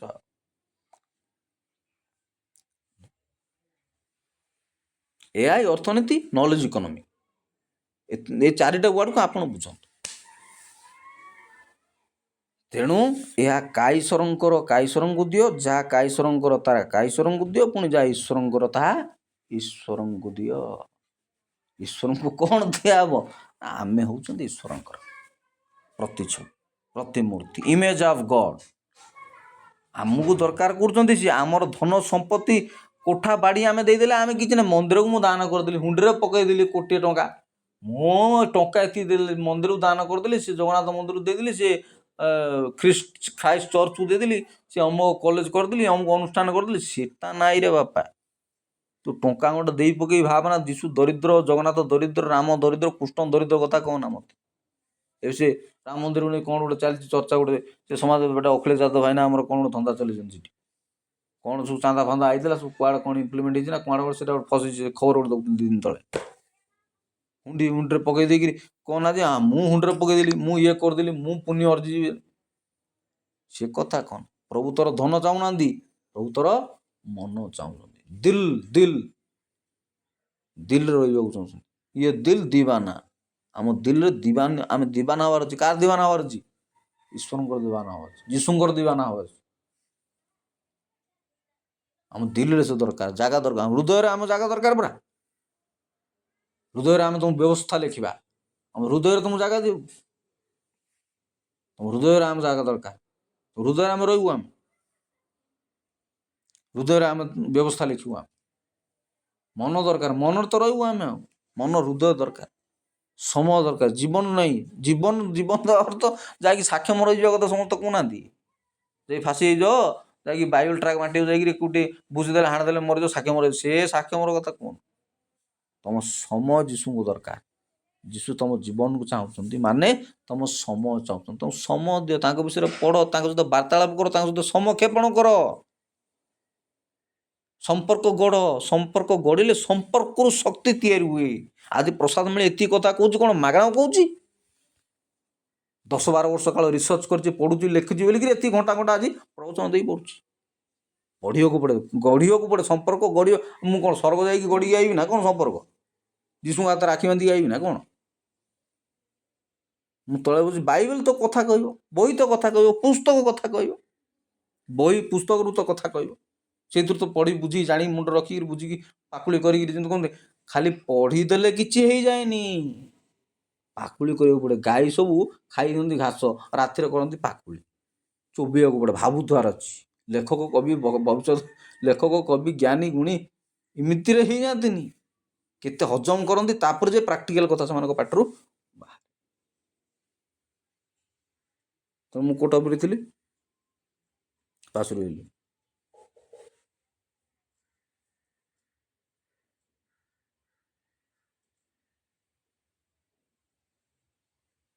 କୋଉ ଟପିକ ଥିଲି? ଇଏ ହେଉଛି କଥା। ଆମେ ଜ୍ଞାନ ଅର୍ଥନୀତି ପଢ଼ିବାକୁ ପଡ଼େ। ସମ୍ପର୍କ କଥା କହୁଥିଲି ବା, ସମ୍ପର୍କ ପରମେଶ୍ୱରଙ୍କ ସହିତ ସମ୍ପର୍କର କଥା।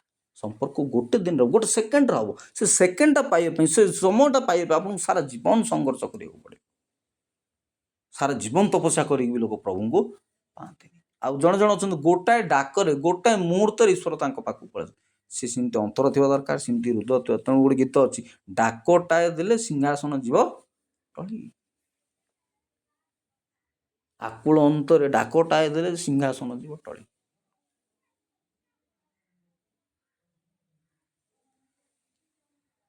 ଆକୁଳ ଅନ୍ତରେ,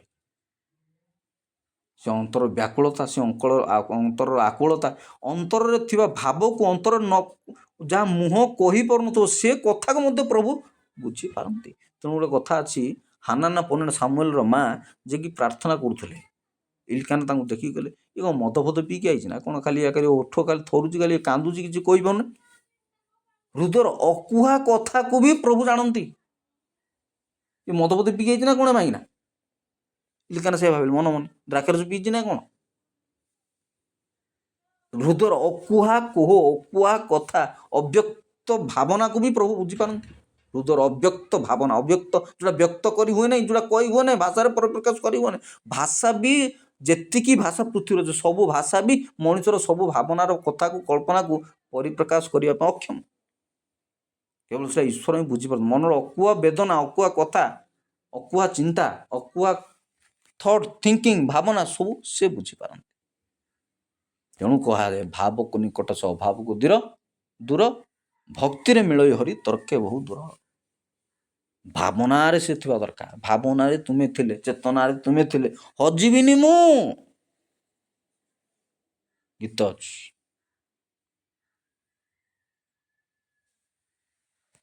आम भावनार कौन अच्छी, आम चिंतार कौन अच्छी, आम अंतर मर्म परीक्षाकारी बोली जीशु लिखिले, प्रभु लिखिले पुरातन अंतर मर्म परीक्षाकारी, अंतकरणर मर्म परीक्षाकारी पुणी धर्म मर्म बोली मोर फेसबुक पोस्ट लिखुथे, धर्म मर्म, धर्म मर्म इंटेंशन कौन अच्छी तुम दिल दिमाग रे मन हार्ट माइंड रे कौन इंटेंशन अच्छी तुम ताकू धरिकी सब हम ना।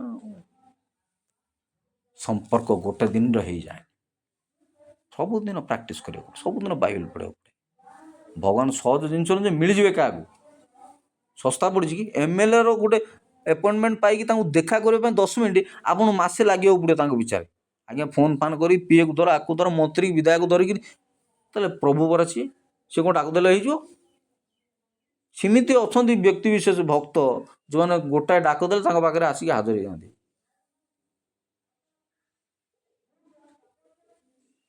तेणु संपर्क गढ़िले संपर्क तैयारी संपर्क शक्ति निर्गत हुए, शक्ति निर्गत संपर्क शक्ति आसे।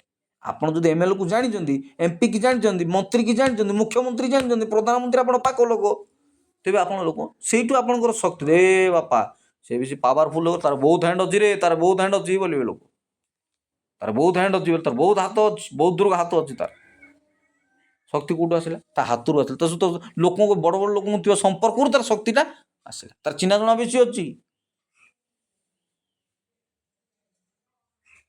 सेमती ईश्वर सहित संपर्क ही आपणकर शक्ति निर्गत हो, आपण शक्तिर माध्यम हो पारती, आपण शक्ति नुहति, आपण शक्तिर माध्यम, आपन दे शक्ति निर्गत हो, आपण माध्यम केवल शक्ति ईश्वर ठार उत्स सी स्रोत सी सोर्स सी सहित संपर्क कले आपण दे शक्ति निर्गत करेंगे।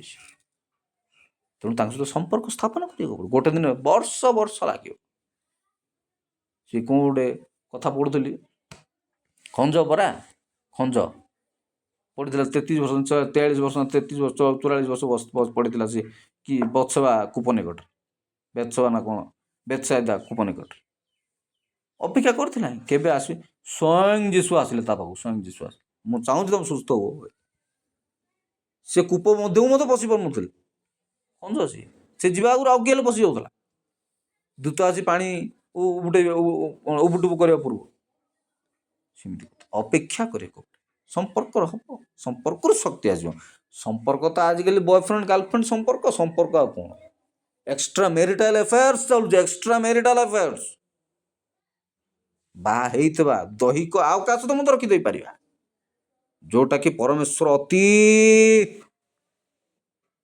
तीक्ष्णतार सहित कहते व्यभिचार पाप विवाह संपर्क तृतीय लोक के एमती निज पुत्र कन्या एंटरफे कर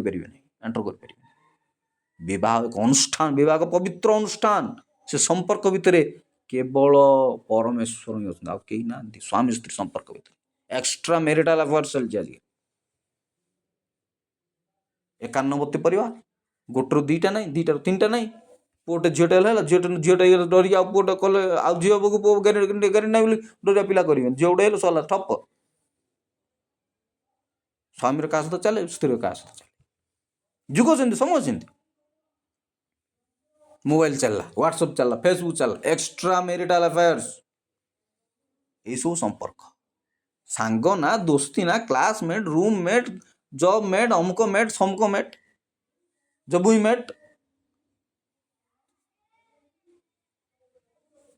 यहीटा सब चलती संसार। स्वामी स्त्री प्रति विश्वस्त ना स्त्री स्वामी प्रति विश्वस्त ना यहीटा चलती संपर्क परमेश्वर संपर्क कथा कौन कह आपण मन आप कौन बुझे से छेना गुड़ ना कौन नु तो कौन छेना गुड़ बुझे व्यक्तिगत संपर्क घंटा घंटा प्रार्थना संपर्क समय बीता पड़े मो जीवन में बेसी प्रार्थना प्रार्थना हूँ सबुठ इम्पोर्टाट जिनस प्रार्थना को शैतान अतिशय भय करे शास्त्र कहला प्रार्थना को शैतान अतिशय प्रार्थना हूँ ईश्वर सहित आलाप मो जीवन व्यक्तिगत जीवन में बेसी गोटे % भी प्रार्थना करे मोर केवल बाइबल बही पुस्तक ध्यान कर जीवन बीती मुझे मत व्यक्तिगत भाव कहले मत प्रार्थना करिया बिल्कुल आसेनी। व्यक्तिगत प्रार्थना किसी नहीं मोर तो मागिबार किसी नहीं प्रार्थना करिवार किसी नहीं तमें कौन मुझे शुणी मुझे कहबार ना मो किसी कहबा नहीं।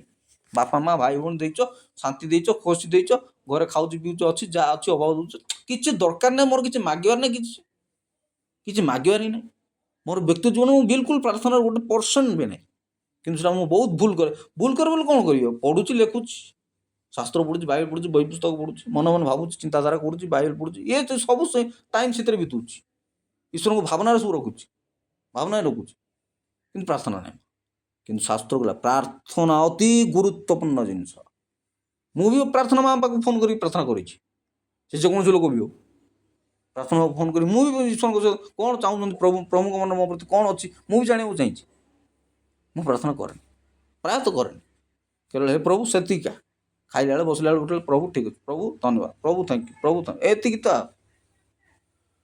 घंटा घंटा प्रार्थना समय केवल प्रार्थना हूँ ईश्वर सहित आलाप प्रार्थना विहीन जीवन आ किसी कहबी नहीं मुझे प्रार्थना विहीन जीवन गोटे शब आ कि शब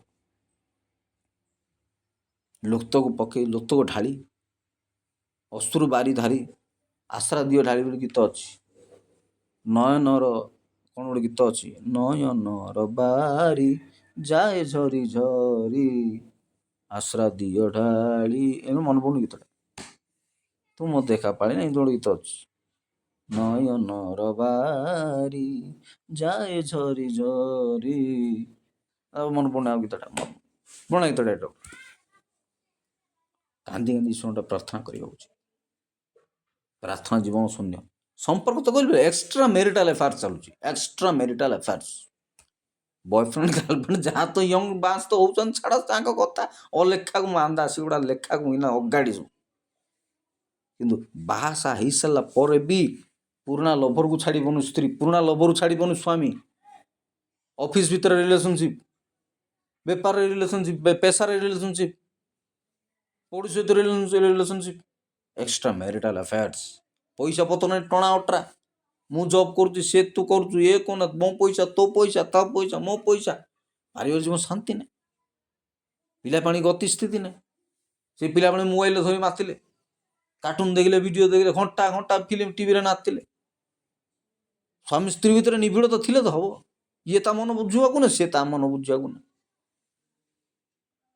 खाली खाइलु पीलु शोलु उठिलु गलु से गोटे खाली लज भाया रहा कथा से घर परिवार मन घर ताकू गुआ जाए जो घर छाड़ी जावाक मन हुए ना घर नरक भाया रही हम ना घर अशांति रही पिला डिया डी रही पाठी सबू रही घरटा घर पर घर को स्वर्ग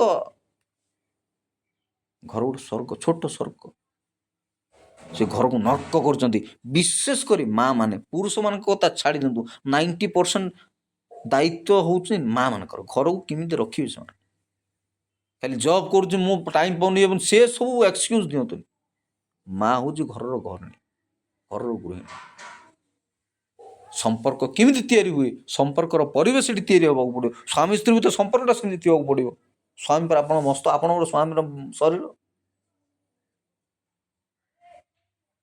संपर्क सेमती थी दरकार ईश्वर सहित संपर्क पारिवारिक सुसंपर्क पारिवारिक सुपरिवेश रु तैयारी हुए भल परिवार रु भल परिवेश रु भल संपर्क रु ही भल संयत जीवन रु ही आध्यात्मिक जीवन संभव हो पारे सुंदर परिवेश न सुंदर जीवन न सुंदर चिंताधारा न ईश्वर कौटा बास कर साप चाटा थे जीशु रही पारे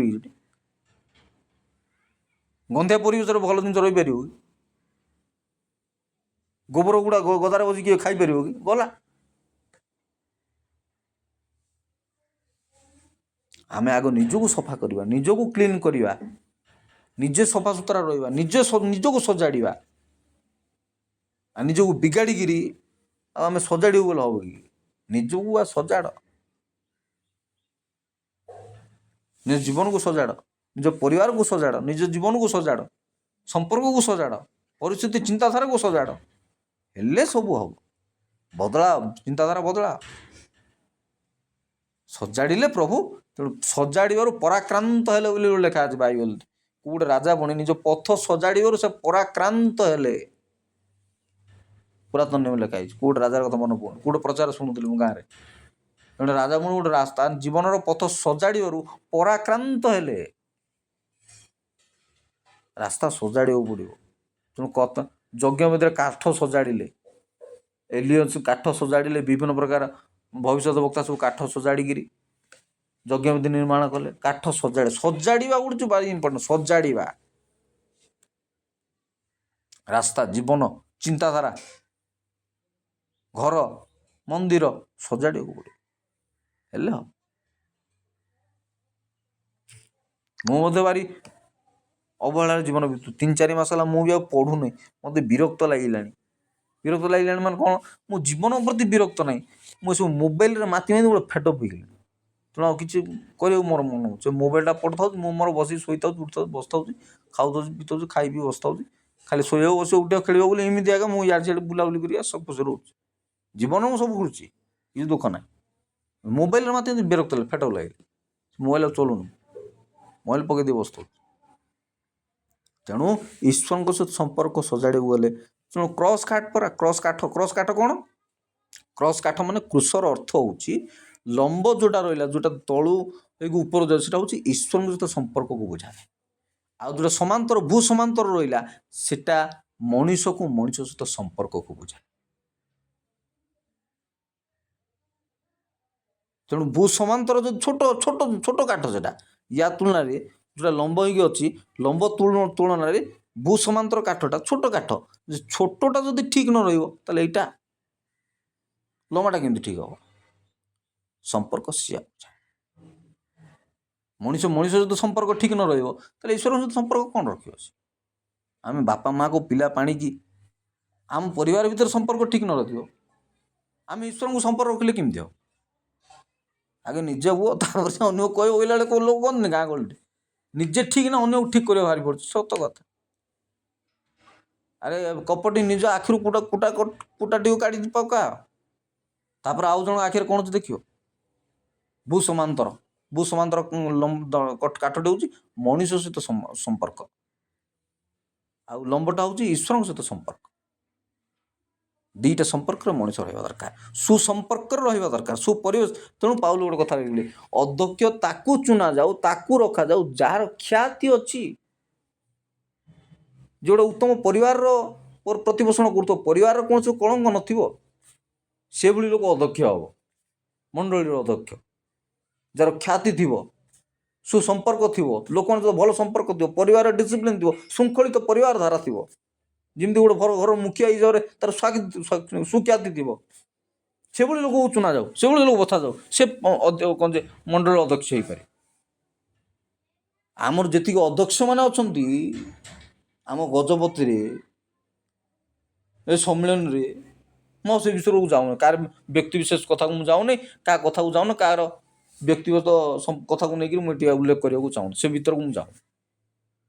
ତେଣୁ ଶାସ୍ତ୍ର କହେ, ତୁମ ଅଧ୍ୟକ୍ଷମାନେ ଯେପରି ତୁମେମାନେ ମଧ୍ୟ ସେହିପରି। ନେତା ଯେମିତି ଜନତା ସେମିତି, ଜନତା ଯେମିତି ନେତା ସେମିତି ନାହିଁ, ନେତା ଯେମିତି ଜନତା ସେମିତି। ଜନତାକୁ ଧରି ନେତା, ନେତାକୁ ଧରି ଜନତା। ପ୍ରଥମେ ଜନତା କେମିତି ହେଉଛି ତାକୁ ଧରି ନେତା ଦିଆହେଉଛି, ଆଉ ନେତା ଯେମିତି ଦିଆହେଉଛି ତାକୁ ଧରି ଜନତା ପୁଣି ଆଉ ଥରେ ଯେମିତି ହେଇଯାଉଛି। କଥା ବୁଝିପାରୁଛଟି? ଜନତା ପ୍ରଥମେ ଯେମିତି ଥାଉ ତାକୁ ଧରି ନେତା ଦିଆହେଉଛି, ନେତା ପୁଣି ଯେମିତି ହେଉଛି ଆଉ ତାକୁ ଧରିକି ଆଉ ଦ୍ୱିଗୁଣ ହେଇଯାଉଛି ଜନତା, ତାକୁ ଦେଖିକି। ସମ୍ପର୍କ, ଈଶ୍ୱରଙ୍କ ସହିତ ସମ୍ପର୍କ ଠିକ୍ କରିବାକୁ ଗଲେ ଆମେ ମଣିଷ ସହିତ ମଣିଷର ସମ୍ପର୍କ ଠିକ୍ ଥିବା ଦରକାର। ଗୋଟେ ଛୋଟିଆ କାହାଣୀ କ'ଣ, ଗୋଟେ ଲିଟରେଚର ବହିରେ ମୁଁ ପଢ଼ିଛି। ଲିଟରେଚର ମାନେ ଖ୍ରୀଷ୍ଟିଆନ ଲିଟରେଚର ବହିରେ ସ୍ୱାମୀ ସ୍ତ୍ରୀ ଭିତରେ ସମ୍ପର୍କ। ସ୍ୱାମୀ ଟିକେ ବେବାଳ ଲୋକ, ସ୍ତ୍ରୀ ତାଙ୍କୁ କ୍ଷମା ଦିଅନ୍ତିନି। କିଏ? ସ୍ତ୍ରୀ ତାଙ୍କୁ କ୍ଷମା ଦିଅନ୍ତି। ସ୍ତ୍ରୀ ଟିକେ ଆଧ୍ୟାତ୍ମିକ ଜୀବନ ବିତାଉଥିଲେ।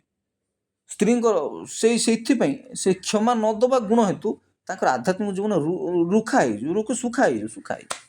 ପରବର୍ତ୍ତୀ ସମୟରେ ଜଣେ ଲୋକ ତାଙ୍କୁ ସଜେସନ୍ ଦେବେ ଯେ ଆପଣ ସ୍ୱାମୀଙ୍କୁ ଯେହେତୁ କ୍ଷମା ଦିଅନ୍ତୁ, ହୁଏତ ସ୍ୱାମୀ ସ୍ତ୍ରୀ ଭିତରେ ମିସ୍ଅଣ୍ଡରଷ୍ଟାଣ୍ଡିଂ ହୁଏ, ଭୁଲ ଭାଲ ହୁଏ, ମାରପିଟ ହୁଏ, ଝଗଡ଼ା ପାଟି ହୁଏ, ସେ ଗୋଟେ ଅଲଗା।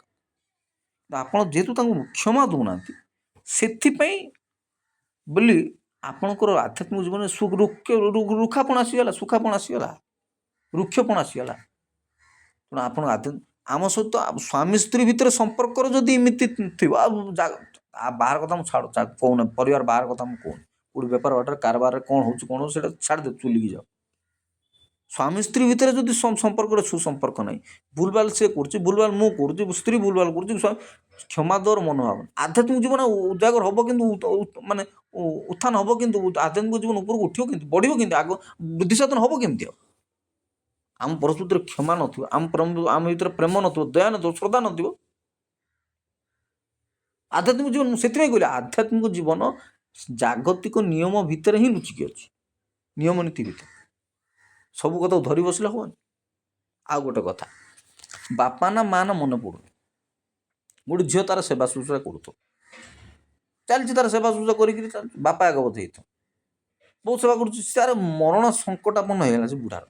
କିନ୍ତୁ ଯେତେବେଳେ ବି ତାକୁ ଆମ ଗାଁ ଗହଳିରେ କ'ଣ ସେଟା ଢୁକେଇଲା ନାହିଁ ମୁଁ କ'ଣ ଗୋଟେ କହନ୍ତି, ଢେକେଇଲା ବୋଲି, ଢେକଉଛେ ବୋଲି ଆମ ଗାଁ ଏ ତ ଏବେ ସାହିତ୍ୟ ଭାଷା, ଭାବିନ ଏଟା ଗାଉଁଲି ଭାଷା। ମୁଁ କଥା ବହିରେ ପଢ଼ୁଛି ଢେକଉଛି ବୋଲି।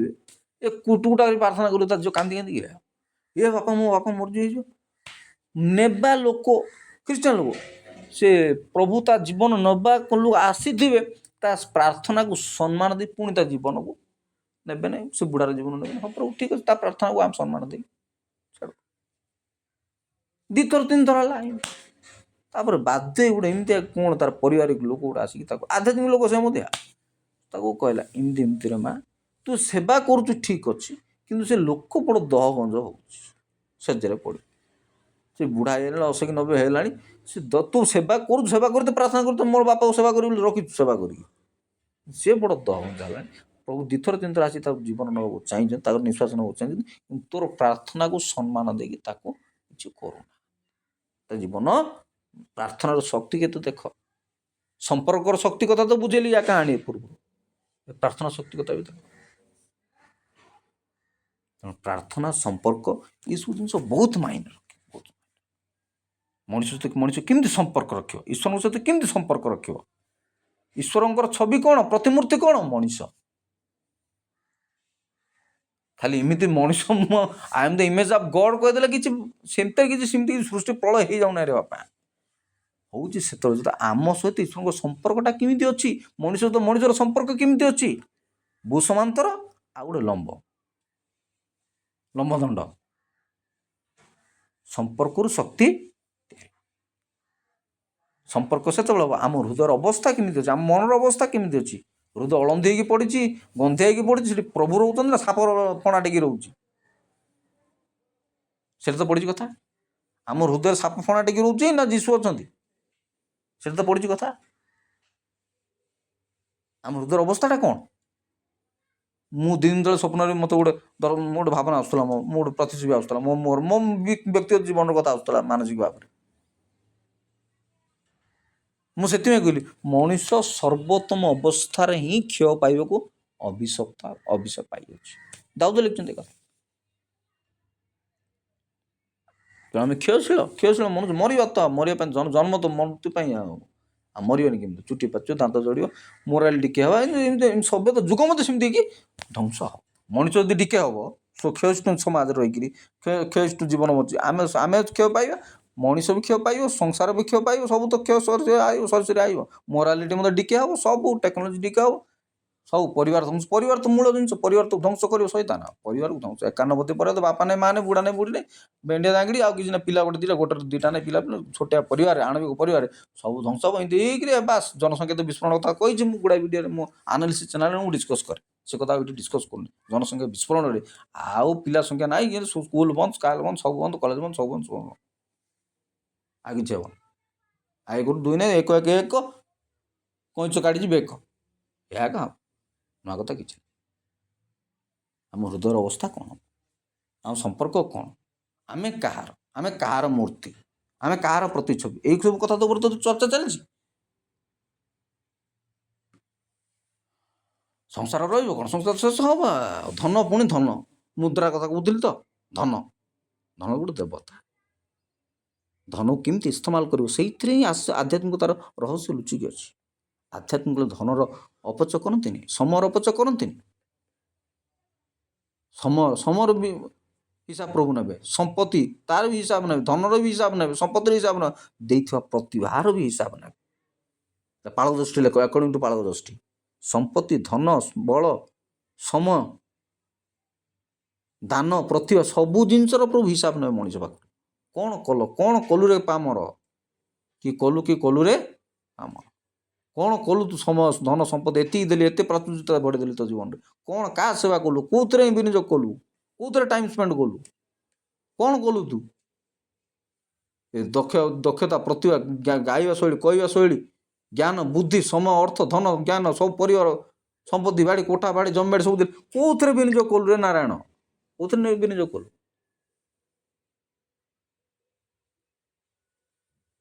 ତେଣୁ ସମ୍ପର୍କ ଶକ୍ତି ଧନ ସମ୍ପତ୍ତି ପ୍ରତିମୂର୍ତ୍ତି ଈଶ୍ୱରଙ୍କ ସହିତ ଭୂଲମ୍ବ ସମାନ୍ତର ଏସବୁ ଜିନିଷକୁ ତ ଆଲୋଚନା କଲି।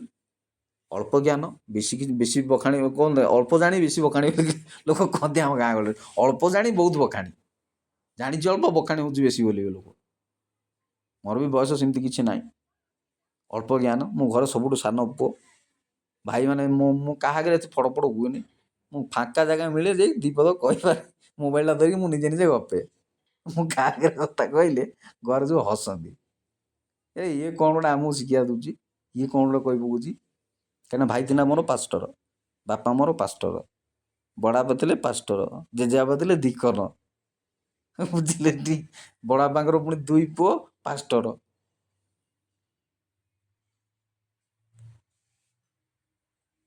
ମୁଁ ଆଉ ସବୁ ତ ସବୁ ମାଷ୍ଟର ମୁଁ ତ କାମ କରୁଛି ମାଷ୍ଟର ଏମିତି ସବୁ କଥା ମୁଁ କ'ଣ ଗୋଟେ କ'ଣ କହିବି ଏ କଥା କହନି। ତେଣୁ ମୋବାଇଲଟା ମୋ ପାଇଁ ସାର ହେଇଛି ମୁଁ ଆପଣଙ୍କ ମୋ ଭାବନାଟା ଆପଣଙ୍କ ଆଗରେ ରଖୁଛି। ବହୁତ କଥା କହିଲି ଯଦି କେଉଁ ଭୁଲ ଭାବୁଛି ସାନ ଭାଇ ସାନ ଭାଇ କି ବାବୁ କି ଧନ ଭାବିକି କ୍ଷମା କରିବେ।